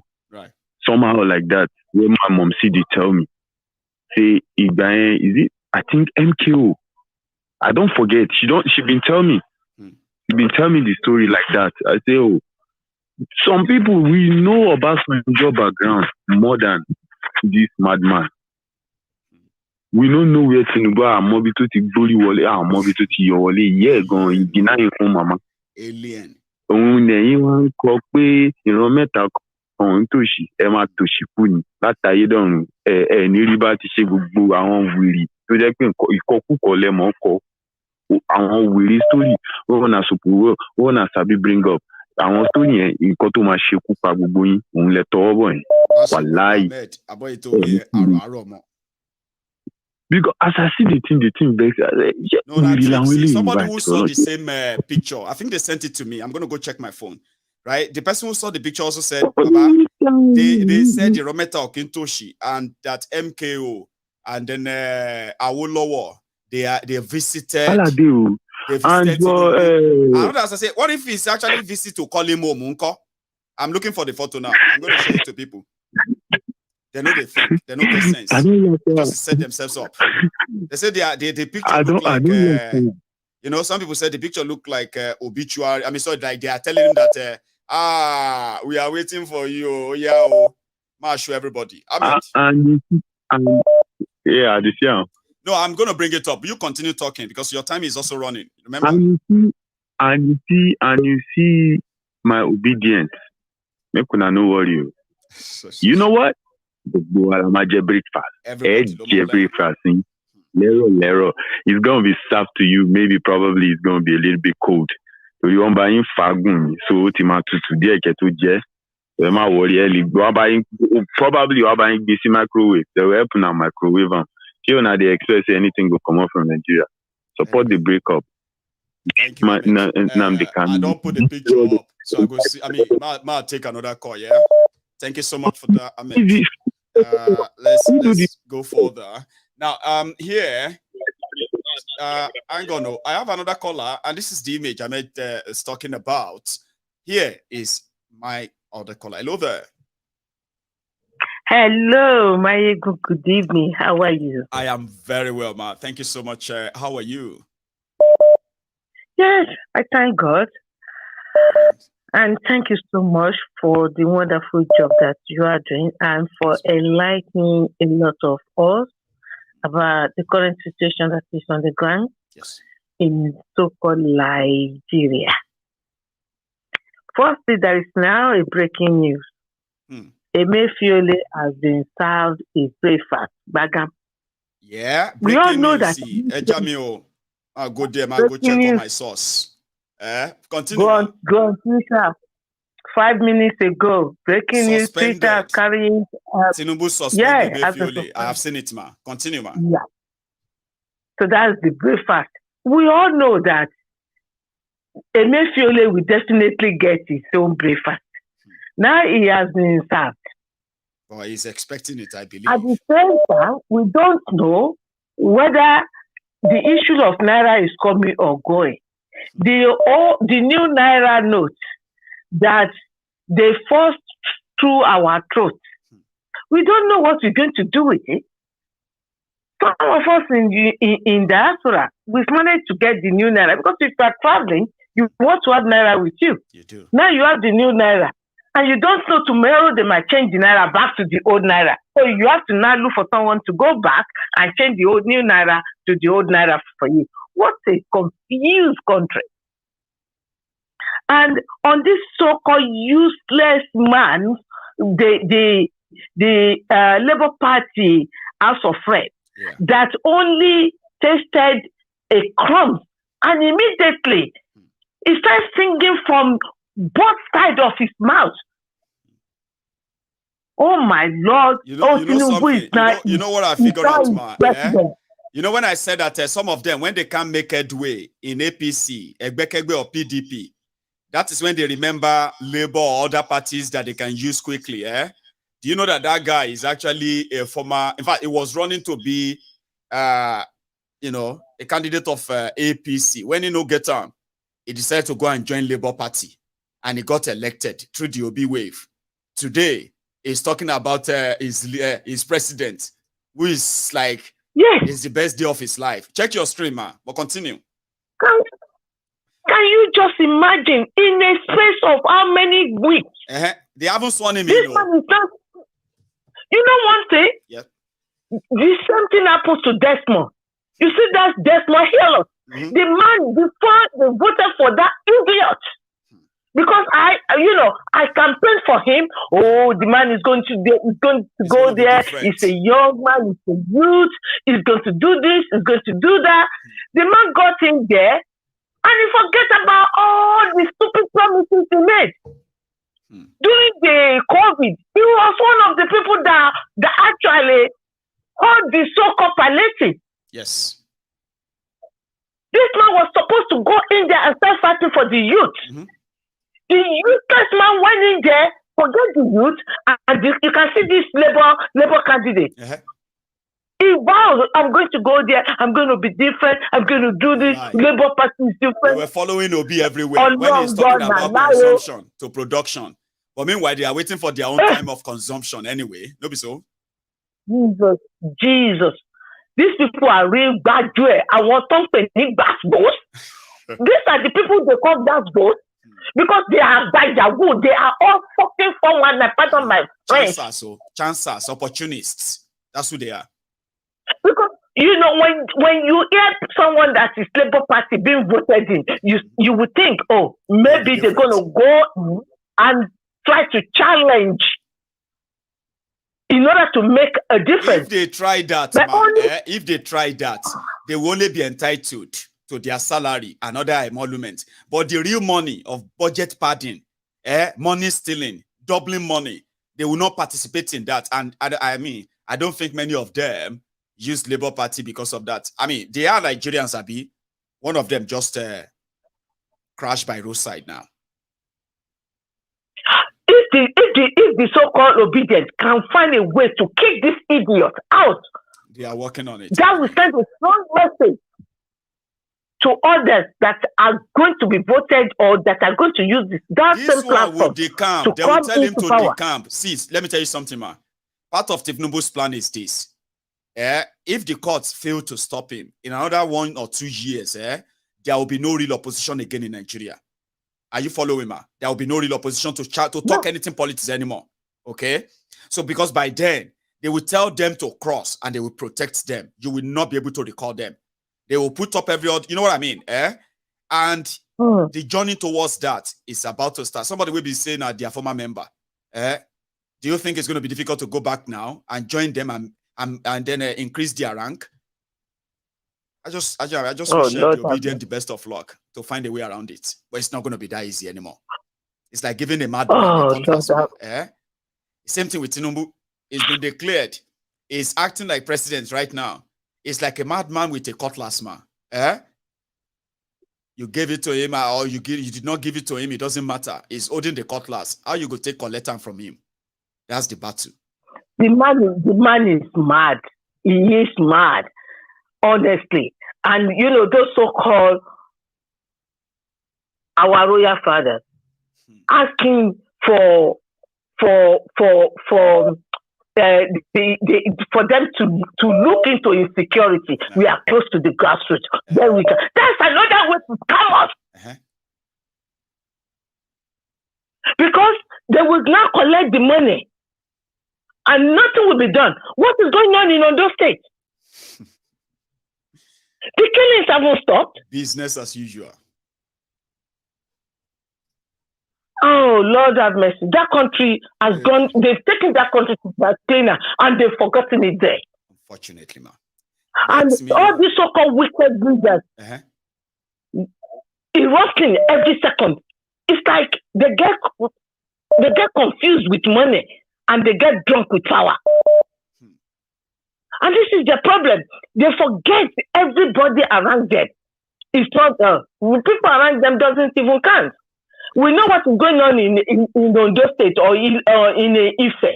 You know area. Akere Dolu is battling with a serious health issue right now, and he's been battling with it now for the past 1.5 years. To let the deputy take over. Let go. No, he won't let go. To go and take it. Why are people drunk? Power drunk? No.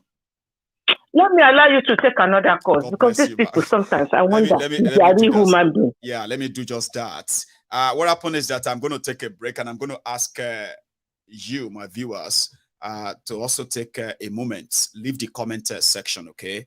And then like this broadcast. African Wahala. Thank you. So let's take a moment of break. And when I get back, we will take more calls before we go to bed. Like the broadcast.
Thank you. I have another caller on the line, but I'm going to I'm going to connect you soon. Please stay on that line. I want to say something before we continue. You see, Matawale, the former governor of Zamfara, one of them who believed that the reason why he lost election was because he challenged Bokwari in court over the change of Naira and the rest of that by Emefiole. That is the reason why he lost. But guess what? Today, the policemen in Nigeria or in Zamfara and Abuja everywhere, they bombarded his house simply because after this guy stole over 72 billion naira in Zamfara, small Zamfara, with Zamfara gold, the guy left with all of the government official cars. He stole them too. So they had to go to his house and they recovered 40 brand new, government cars, including bulletproof cars, greedy scums, calling themselves excellencies, bunch of rogues, calling themselves distinguished this and that in a contraption called Nigeria. Yeah, they went to his house and they started picking all these cars, government cars, because he's going to keep them to himself. My caller. Hello there. Right. I think I have lost that caller. Hello there. Who possibly feel like they are not connected. Hello. Hello there, sir. It's nice to be connected to you today, General.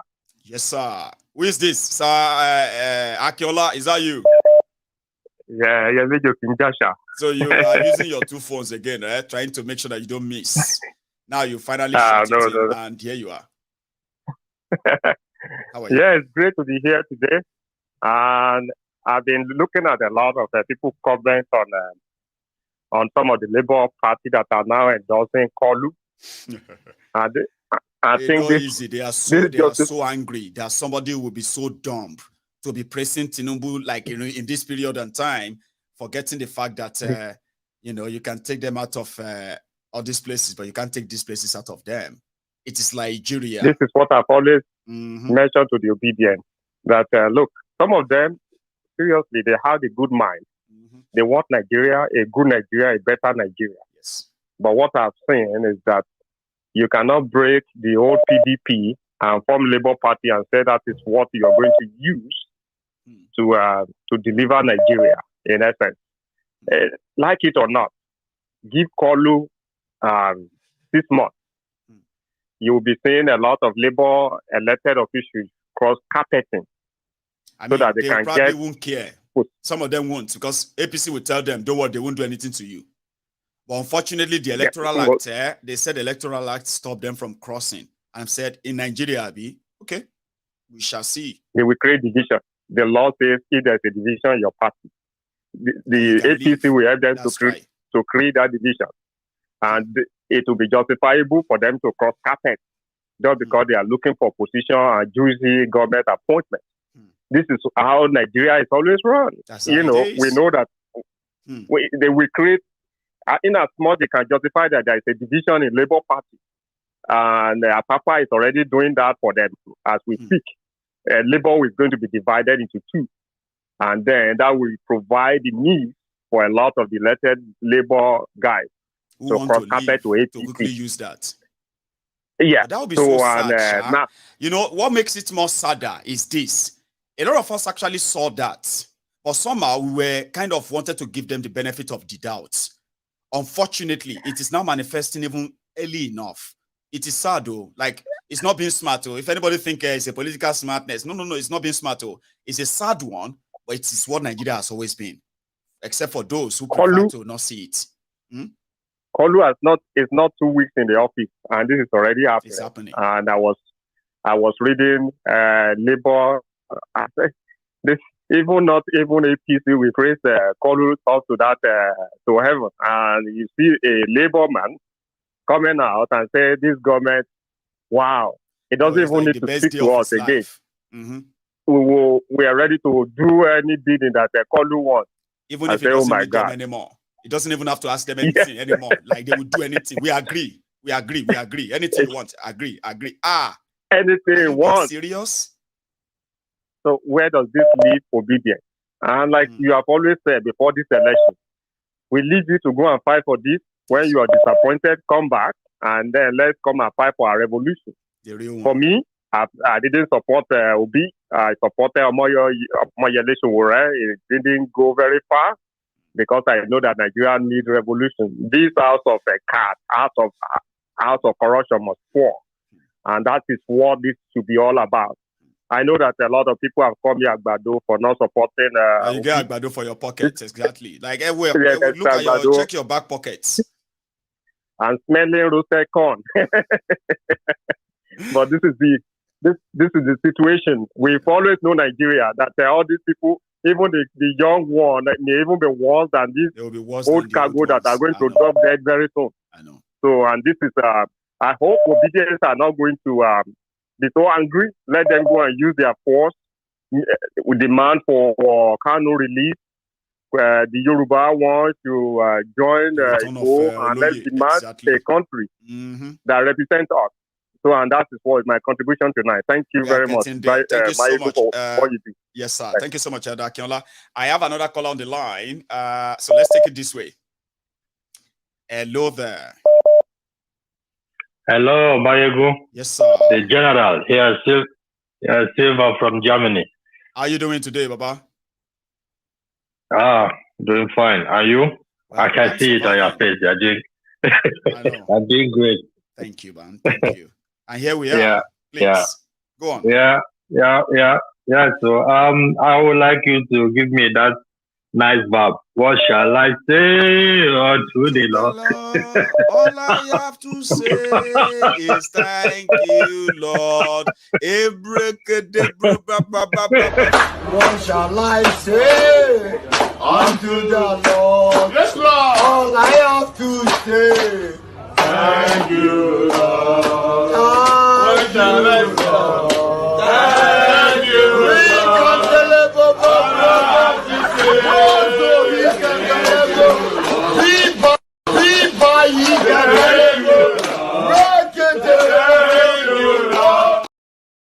Oh, you didn't mean that. Thank you, Maiyegun. I mean, we are back. So, yeah. Maiyegun. Yes, sir. On the point of that governor that was saying about MTN that they should release him, that's correct. That's fine. Okay. But I don't care what deal, even if they have to kiss the devil, just let the innocent man go. Yeah, you know that fire is burning him. Is he not the one that they said have a certificate or something? Now, so one word. Anytime too. Now, I've never seen anything like this. So, Baba, let's share the story with everybody because some people know the story. This guy forged his NYSC certificate that he served. NYSC then he submitted it to the INEC. So opposition are saying no, he didn't serve. It's a lie. Then this guy came out and he said he served. Then NYSC came out and said, no, we don't know. No, we didn't issue that certificate. This guy then went to court and said, court must force NYSC to say they issued him that certificate. You get that now? Like, court must tell NYSC that, no, it's yours, take it now. And here is the man who is for the free, the release of Amazon. This is what I'm saying, we understand. Anyway. But all the same, we want our brother to be released. You will say he's being clever by half. We know that. But should we care? Release the man, let him go. And you can do it yourselves later. This is the point. Another thing is that I was watching while Kalu was talking. If you look well, you will see the young guy that looks like Hausa or whatever. I don't know. That is Nigeria anyway. That is putting on that cap. If you watch well, you see his demeanor, how he was behaving. He was like, what is this man talking about? I mean, if those that are close to him that can behave like this, what about others? If you check that, I was just watching that. The guy was like that. He was pretty much like uninterested. He was like that. He uninterested. He was boring. He was bored. I get you, Baba. I saw that too. Yeah, and he even gets up and leave and come back where the president is talking. I mean, that says a lot. That says a lot about everything. And anyway, I don't want to hold the whole evening for myself. But all this said, once again, thank you very much. So much Papa. We appreciate that, it. Okay. From others too, pray for yeah. What shall I say unto the Lord? Yes, Lord. All I have to say, thank you, Lord. What shall I say? Thank you.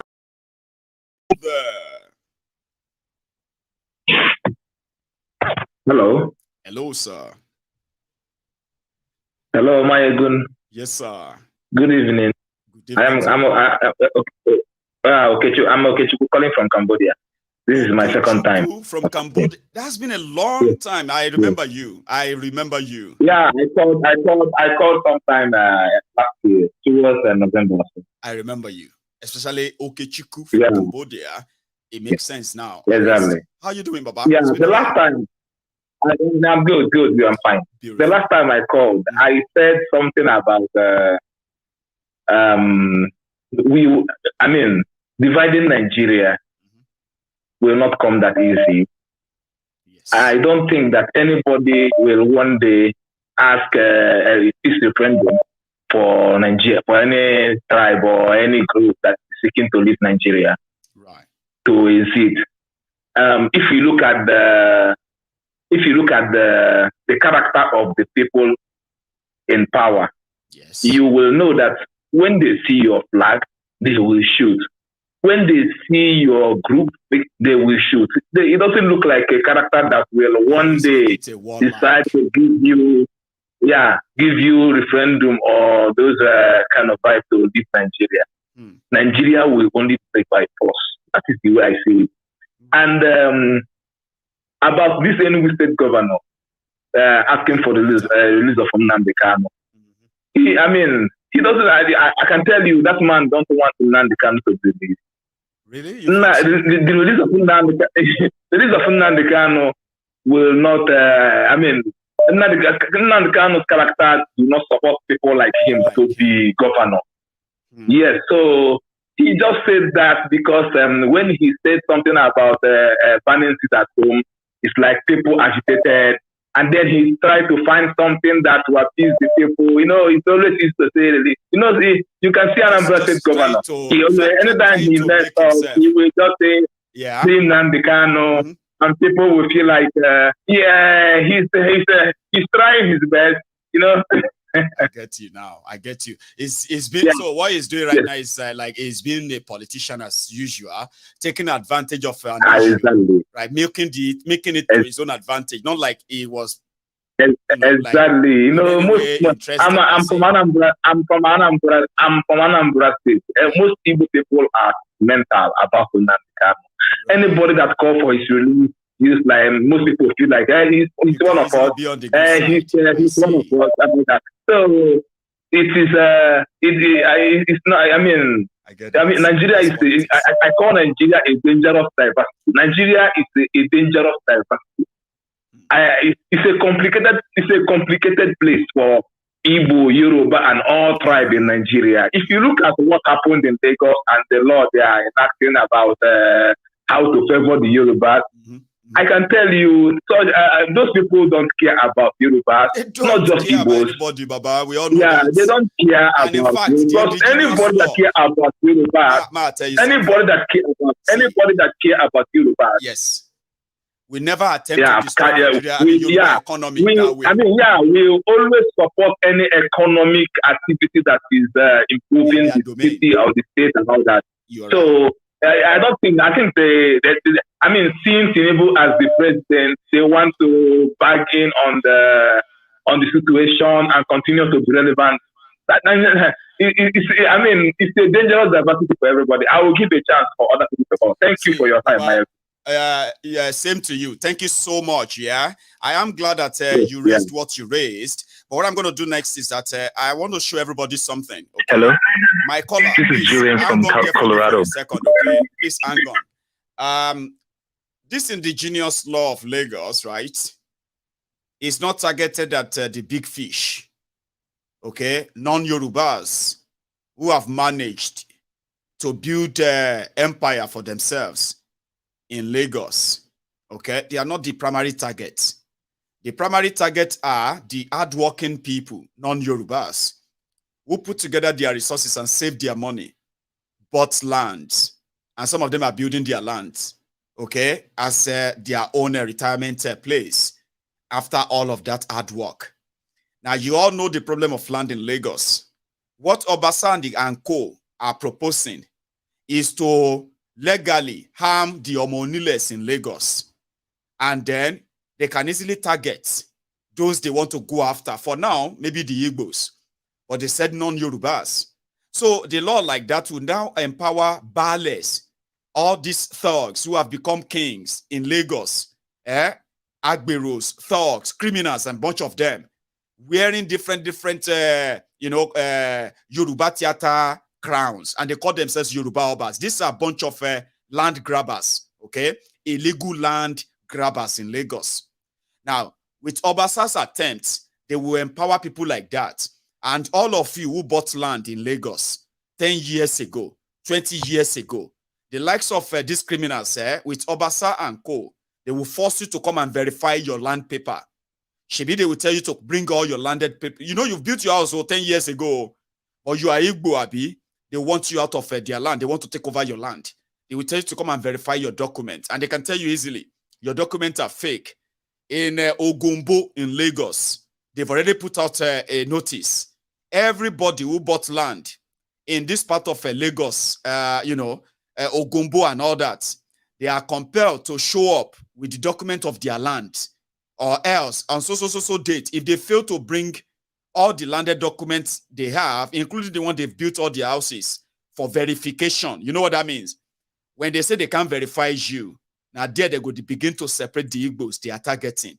Hard-working people, who bought their lands in Lagos, they are the primary targets, not the big fish yet, just in case you care to know. My caller, I am so sorry I kept you waiting that long. I just had to say that. I almost forgot. Hello there. Oh, no problem. This is Julian from Colorado. How you doing, Julian? Fine, thank you. I am very, very happy for this program because apart from me listening to you talking and, sometimes I get entertained. At the same time, sometimes I think about my life. The program makes me reflect on so many things. And it has come to a point, there's no need for us to pretend. Nigeria needs to go its separate ways. We need to split that country into all its fragments because I don't see any solution coming from anywhere. Because there's no sincerity. If you don't have sincerity with any solution, at all, my brother, nothing. It's so frustrating because I'm saying if I was there, probably maybe they would have arrested me, or because I have a kind of like your mind that when you speak, someone like you, if you speak the truth, yes, they get hurt and you could be arrested, like the worst thing, killed, just silence the person. Mm-hmm. So the best thing is just for me, I just said, it's just best, let me just leave. Honestly. I pity a lot of people. A lot of people are there, it's as if they are stalked. And I don't know how frustrated. A lot of people will be frustrated now. The situation in Lagos and other parts of the country. It's so sad. You can't even think of the solution. The pastors are not helping. No. All the clerics are not even helping matters. It's so bad. The situation in Nigeria is so bad. Imagine somebody telling somebody telling me that because the world is changing, there's something called self-preservation.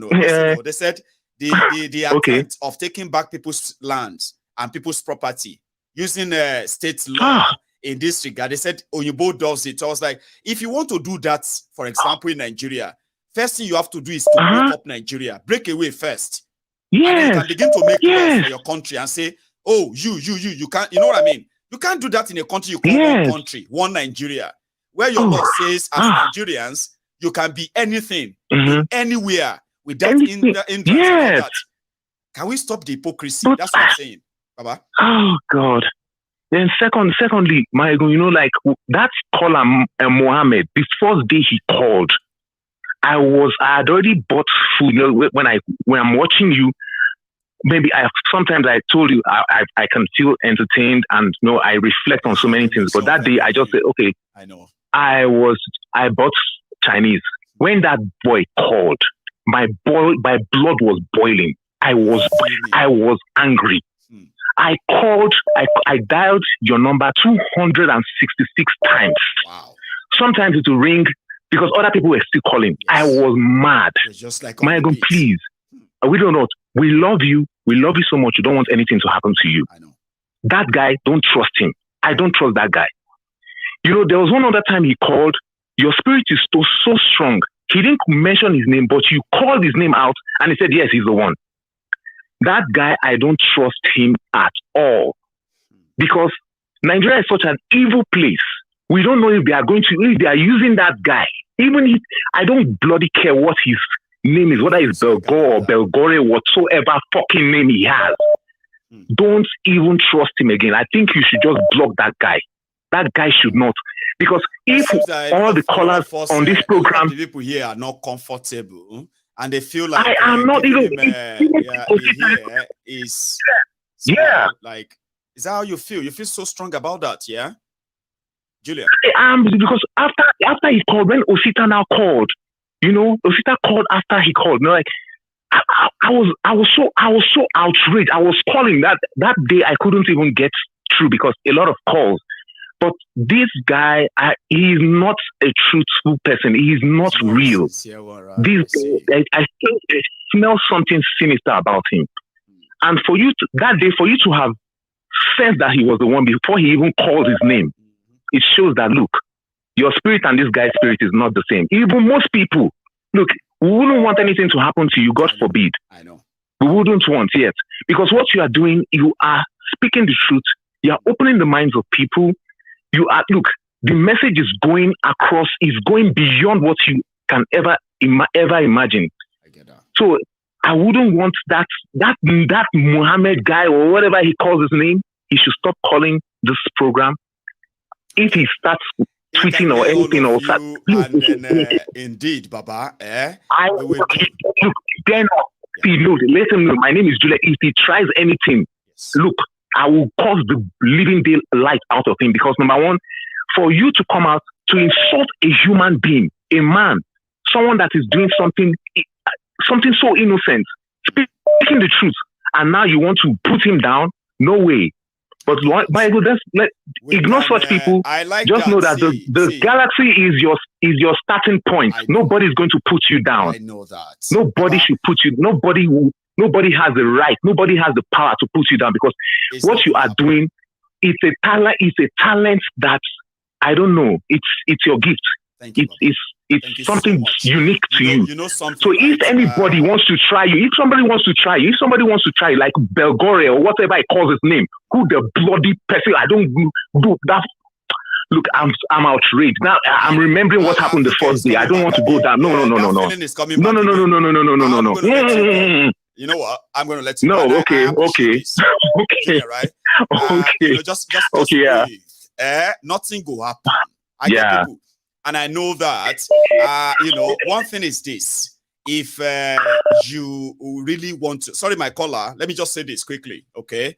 Some of you, maybe we're kind of wondering how much or what kind of, what are the kind of people on MaiyegunsDiary Politico? Let me tell you. You see, you might see different platforms out there who does things like talk about things and all that. MaiyegunsDiary is completely different from your kind of platforms, okay? You know the kind of people who watches MaiyegunsDiary Politico? People that you will ordinarily never see them watch YouTube.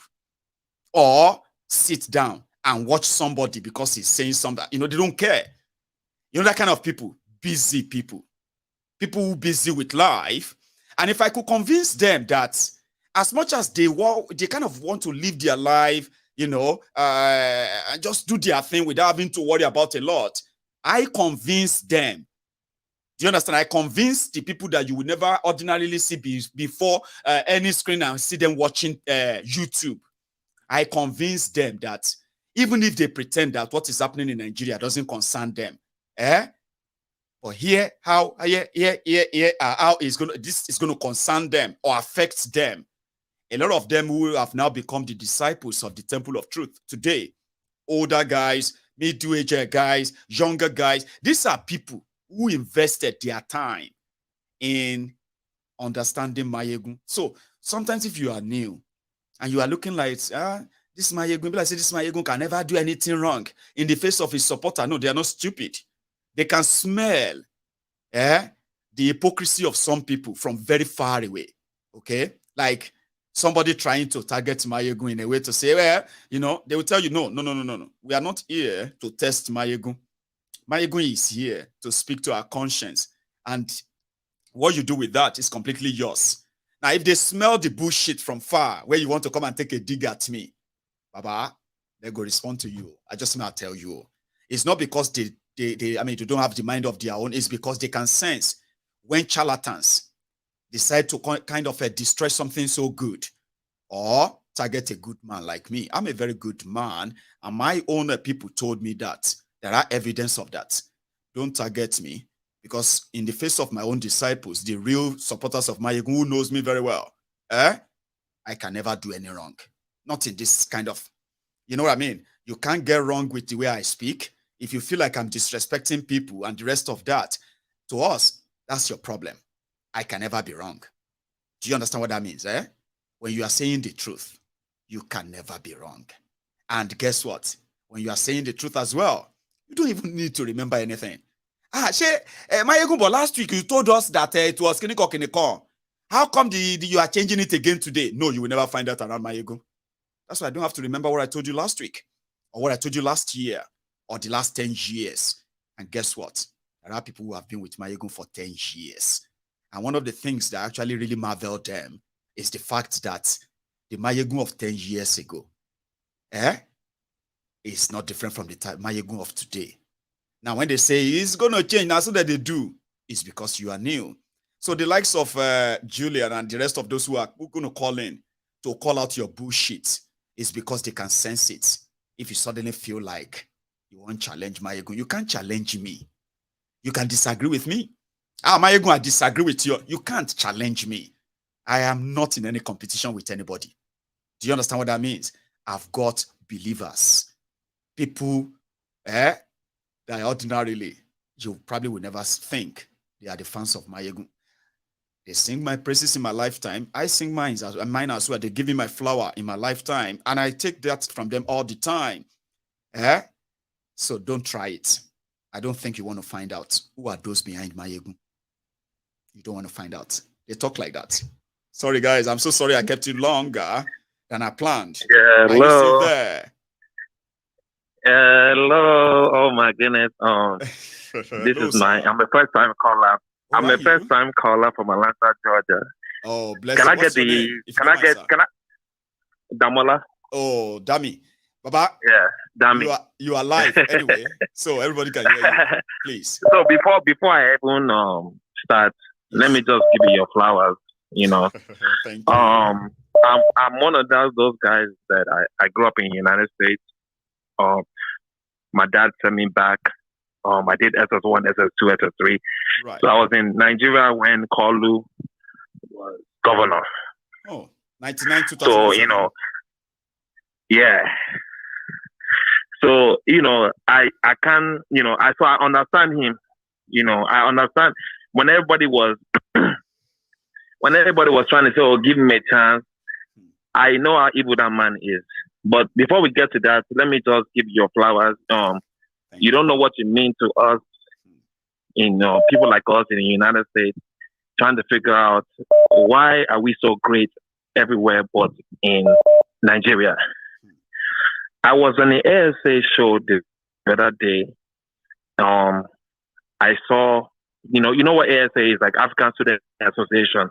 Right. Once I did an event there, right. I saw Nigerians, Igbos, Yorubas, and Delta states getting along,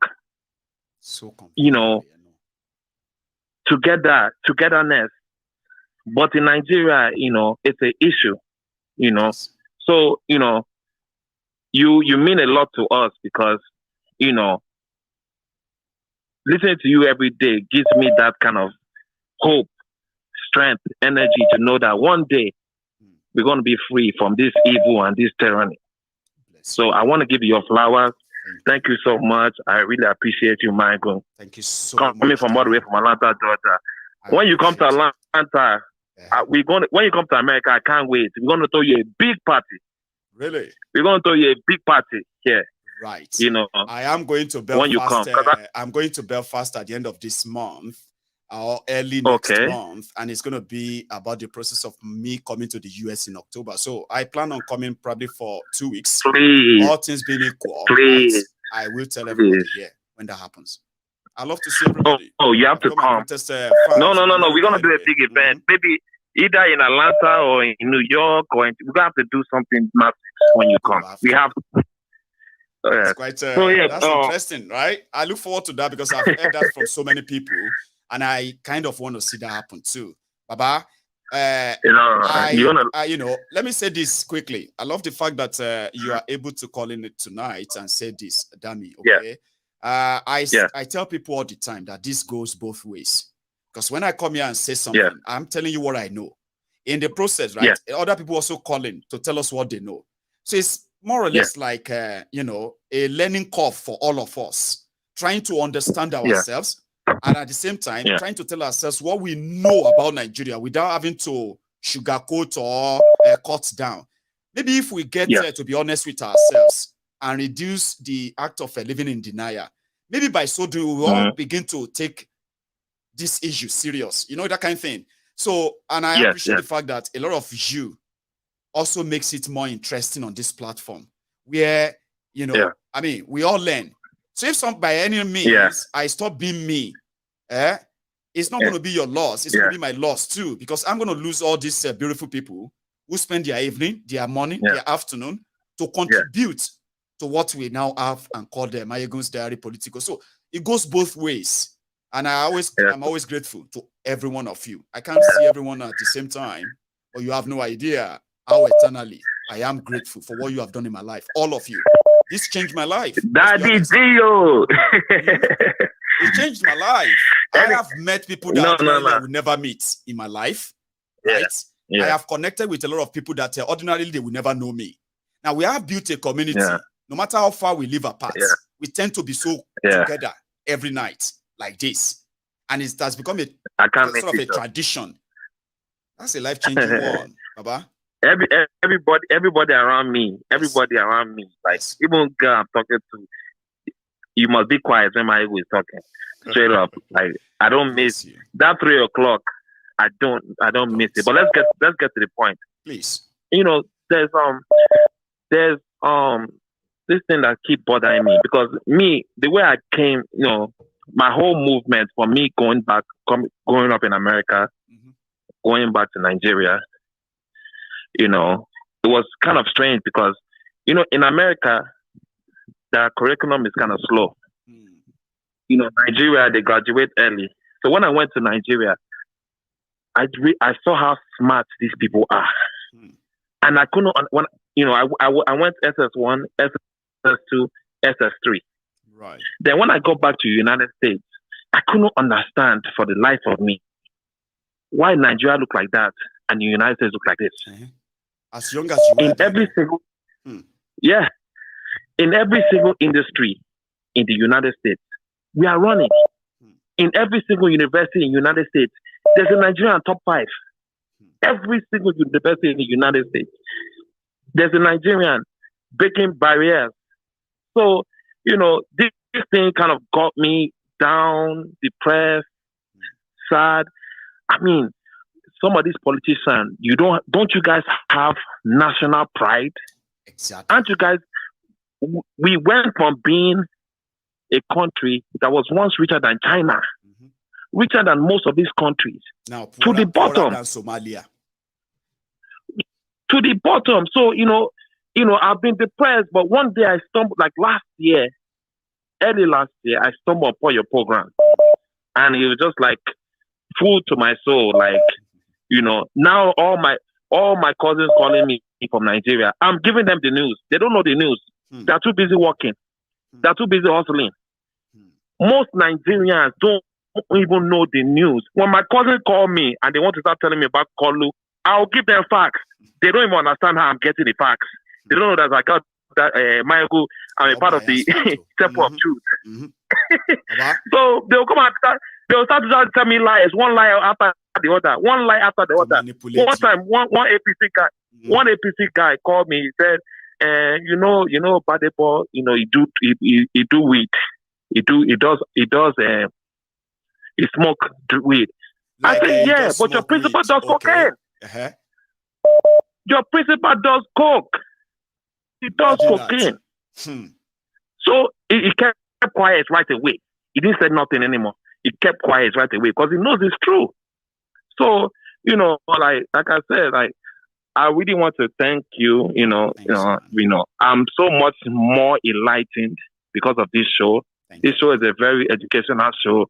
You will go down in history as one of those people that fight against the establishment. You will go down in history as one of those people that said no to evil. Yes. You might not be the one that gets us free, but it might come from you. And we are not going to give up till we free our people from that time. We can't blame. Dammy. Thank you so much. We can't blame. Yeah. Thanks, Baba. I mean, I kind of always give that privilege to first-time callers because I don't know when next I'm going to be lucky to speak to you again. Yeah. You know what I mean? Like, go on. Sorry, you want to say something? Call it. No, this is my first time. I call. Today I didn't know. I couldn't watch the show, right? But I put it on. I realized that the calling stage, so I just started calling. And here we so are. I got lucky today. You see what I tell people, Baba? You know what I tell people? When you are calling to get on the program, right? And then it happened that you didn't have a chance of getting on, right? But whenever you finally get on, you see that kind of, oh my God, it's connected, right? It's the same way I feel. Yeah. Honestly, because I can tell somebody who is calling for the first time, right? And it's the same connection, like, oh, I'm meeting somebody new for the first time, like after all these years. Dammy, you are leaving me with that kind of feeling as well, okay? I hope I'm lucky. Yeah. Yeah, thank you so much. Nice thank you too, man. God bless, brother. And you too. You have a good one. I have another caller, and like I said, if you are still here, please help us still like this broadcast because we are rounding up soon. Hello there. Hello, General. Yes, sir. I mean, yes, ma'am. How you doing now? I called yesterday. Oh. You did? I know. How are you? Yeah, I'm okay. How are you? Well, very well. Thanks for asking. So, I'm calling back again. to echo what. Yes, I want to echo what our Colorado brother said. Not Coloso, but the guy that called from Colorado. That's what I said. On Coloso, no. Not on the Coloso. Yeah. You see, yesterday I said something about Muhammad. That guy, he makes me very uncomfortable. And I was like, I don't think you should give him audience. See him, he called today. He still called today. And then all of a sudden, he's now sounding like, oh, he's not having sense. Like, this is like chameleon behavior, like slippery behavior. And I think he's like, I think he's part of the, say you just start to do TikTok. I think he's part of the TikTok people that just found about Maiyegun, and he just come here. So please, if I say go block that guy, like, not they give him audience. No, we have a way around it, my lady, right? When you are not comfortable, because I do say something, I am here to make everybody comfortable, not everybody to agree with me. Do you get that now? Not comfortable that way, all right? I mean, like, if you are even going to be sitting here, we'll know all the existing differences that all of us have. We won't pretend about it. Yeah. Now, if I am firing the politicians and some people feel like I'm talking about the people they know, right? We tell them, well, listen, this is what we do here, okay? If you don't like it, you can exit, right? But whenever all of you who took your time to sit down there and listen to Maiyegun, some of you are engaging yourself in the comment section, which is also part of this whole show, right? Making friends, exchanging banters, information and all that. Then from nowhere, a stray dog just entered you, distract you, start abusing you, attacking you, or abusing Maiyegun. Now, taking all of you away from that cordial conversation to now saying, who is this person? I always kind of agree that people like that, anybody that makes my viewers uncomfortable, all right? they are not welcome here. Yeah. I don't care how many they are. Okay, so we will get rid of them until all of you stop talking about this Mohammed. I will do something. Right? Thank you. Lady. And also, I wanted to also say that this, the breaking news of Emefiele being suspended, make Nigerians know to the job, because I think we get excited over rubbish too quickly. As they are saying they are suspending Emefiele, I'm already seeing headline of Tinubu has stabbed another person for the bigger fraud they want to do.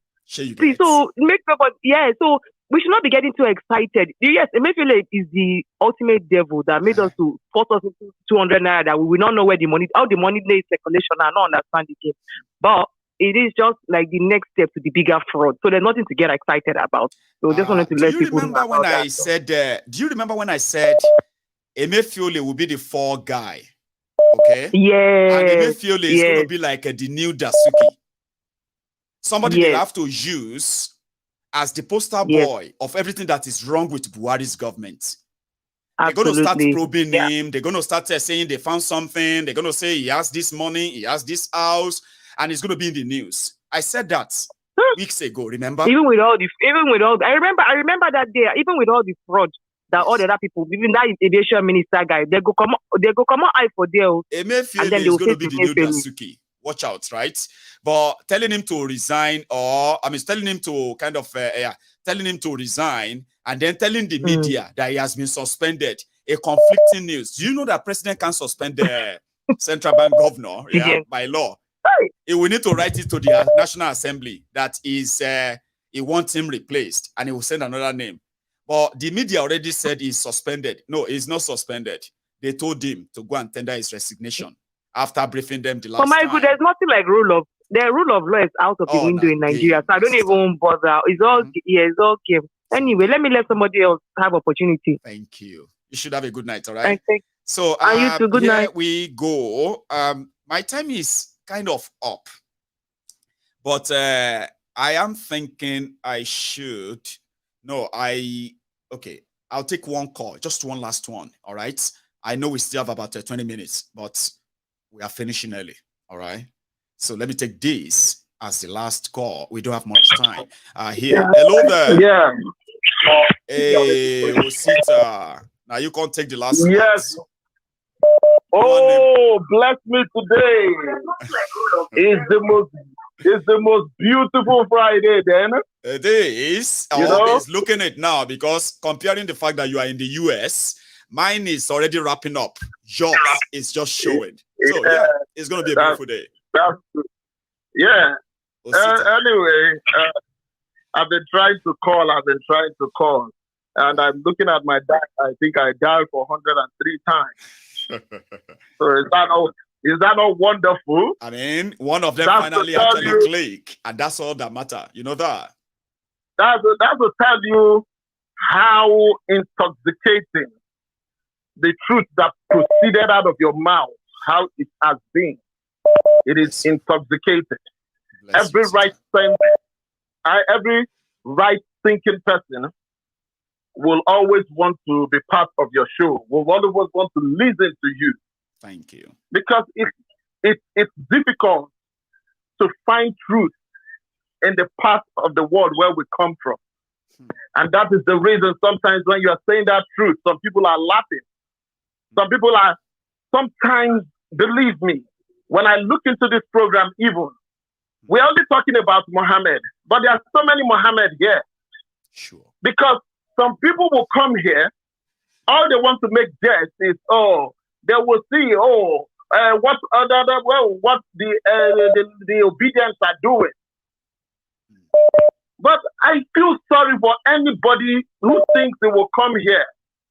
Believe me, and you would think you can talk down on this youth or this bold youth that the government has not given anything, but yet they find a way to cry. They find a way to tell you that they are supposed to be the leaders of tomorrow. Yes. But yet somebody will come here who is an elderly person, will come here, and the person will just laugh. Oh, the Obidient. Oh, and you see, this person is doing one thing in Labour Party. Labour Party is not all about party. is not the regular party we have in Nigeria.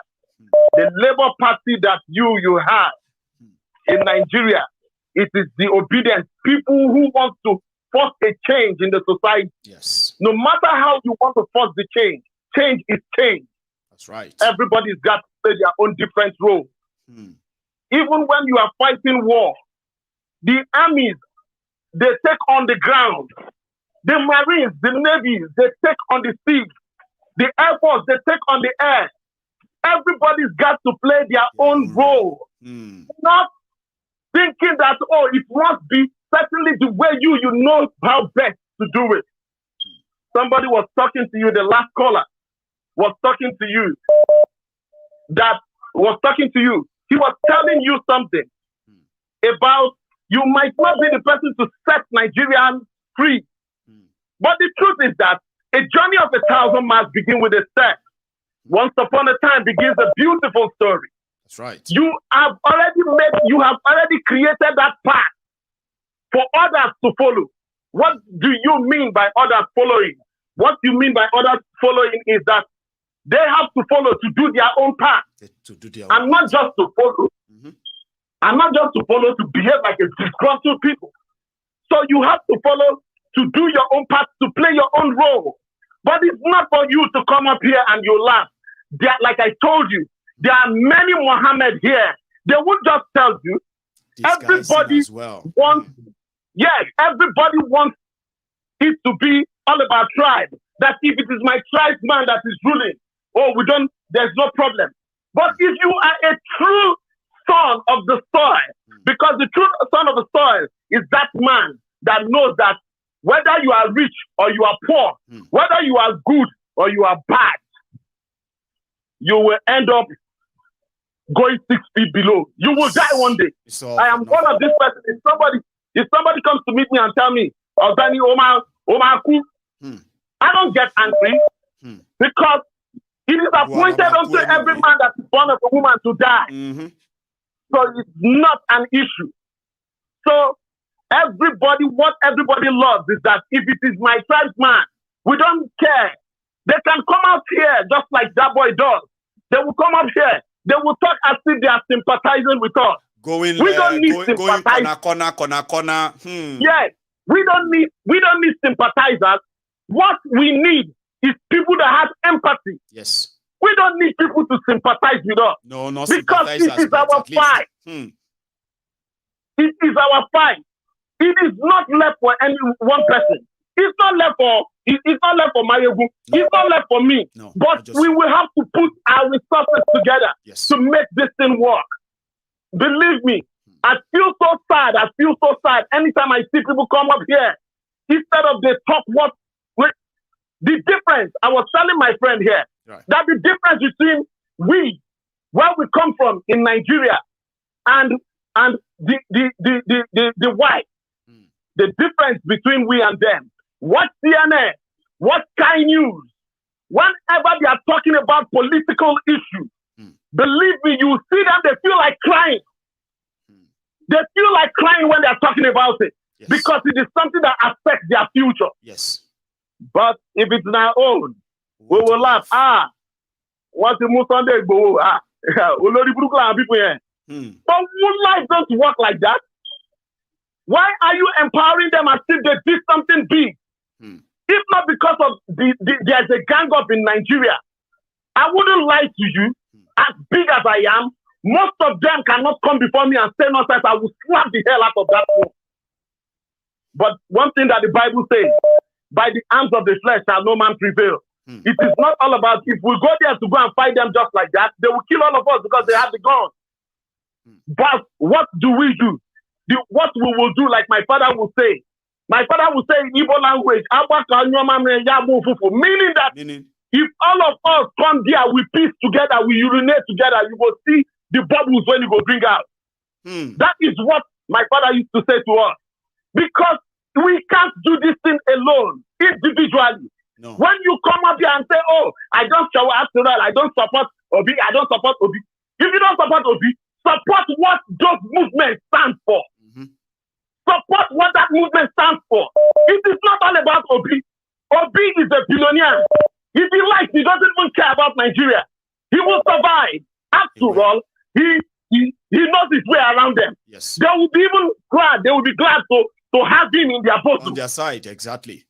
On their side. They will be happy. So it is not all about Obi, but it's all about the movement. This movement is the only movement that can liberate Nigeria. That we will break, that we will go our separate ways. Are we surprised?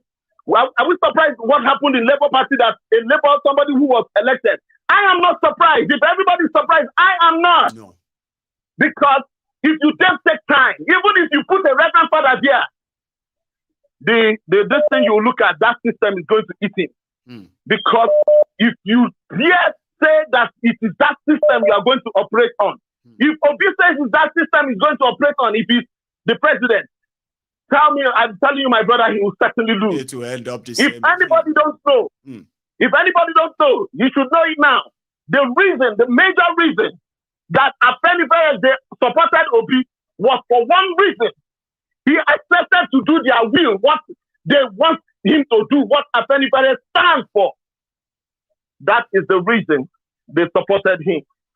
So people are not getting all these things. I look at people, all we care about, Arawani, all one name, all no nonsense. Those things are not going to help us. Rather, it is killing us and killing us and killing us. And that is what so slowly.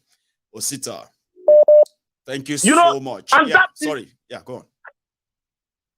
And that is what the thing that these so-called cabals, these criminals, what they depend on is only to divide us so that they can rule over us. And conquer. But if they cannot divide us, they can never rule over us. Thank you, my brother. God bless and you, God bless Osita. You just gave something that we can call valedictory speech. I don't want to add to it because I don't want to kill your vibe. All of you will listen to Osita now. I'm just going to say thank you, everybody, for being part of this tonight, okay? We are going to see again, and that will be the next time. Yes, you can still like and share and even subscribe to this channel. The next time I'm going to see you, it's going to be another interesting time. Don't miss it. And good night to all of us.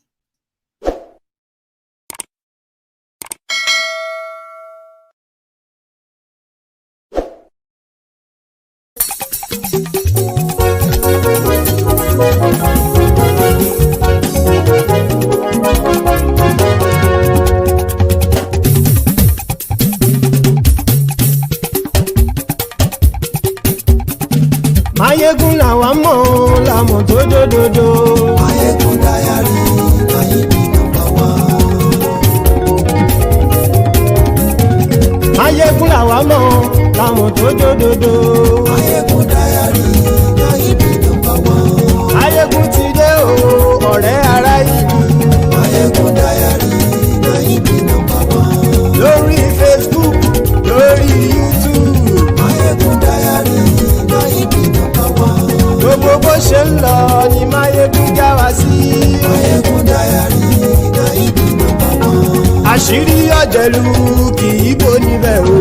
Maiyegun Diary, Maiyegun number one. Bó bá ṣe eré, àní Maiyegun máa wí.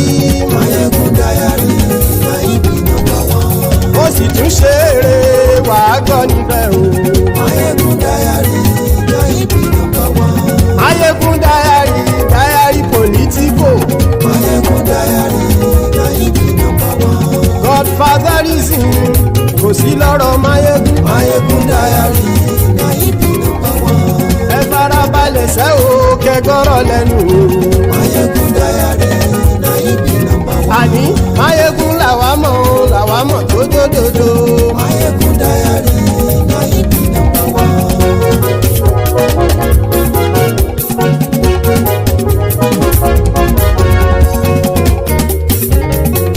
Àní ẹ̀sùn ràkì. Maiyegun ti dé. Maiyegun ti dé. Ọ̀jẹ̀lú ẹ̀sùn ràkì. Maiyegun ti dé. Àní ẹ̀sùn ràkì. Maiyegun ti dé. Lórí Facebook. Maiyegun ti dé. Àní ẹ̀sùn ràkì. Maiyegun ti dé. Lórí YouTube. Maiyegun ti dé. Àní ẹ̀sùn ràkì. Maiyegun ti dé. Bọ́ bàbá gbé wúrẹ́. àní ẹ̀sùn àjò. Maiyegun ti dé. Ijó ìgbádìyẹ. Maiyegun máa wí. Àní ẹ̀sùn àjò. Maiyegun ti dé. Bí pẹ̀sìdó bá rúfin o. Maiyegun máa wí. Àní ẹ̀sùn àjò. Maiyegun ti dé. Bí gómìnà kówó jẹ. Maiyegun máa wí. Àní ẹ̀sùn àjò. Maiyegun ti dé. Ọlọ́pàá tí ń darí bá. Maiyegun máa wí. Àní ẹ̀sùn àjò. Maiyegun ti dé. Aṣòfin tí ń rúfin o. Maiyegun máa wí. Àní ẹ̀sùn àjò. Maiyegun ti dé. Òpùrọ́ olóṣèlú. Maiyegun máa wí. Àní ẹ̀sùn àjò. Maiyegun ti dé. Ọ̀jẹ̀lú ẹ̀sùn ràkì. Maiyegun ti dé. Àní ẹ̀sùn ràkì. Maiyegun ti dé.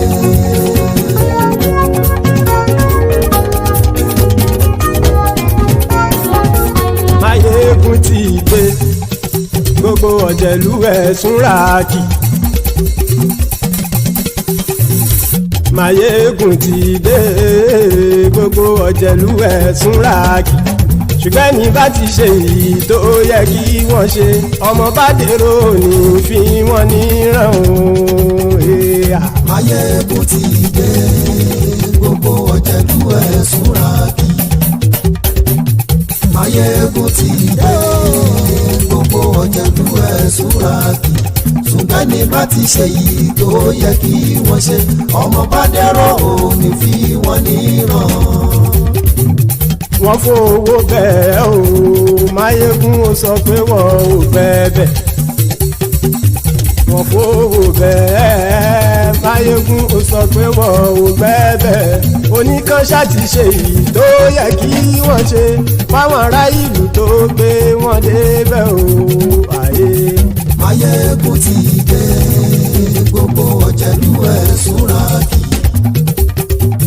Maiyegun ti dé. Gbogbo ọ̀jẹ̀lú ẹ̀sùn ràkì. Ṣùgbọ́n ní má ti ṣe yìí tó yẹ kí wọ́n ṣe, ọmọ bá dẹ́rọ̀ ò ní fi wọ́n níran. Kì máa yí ṣe eré ọ̀rọ̀ yìí.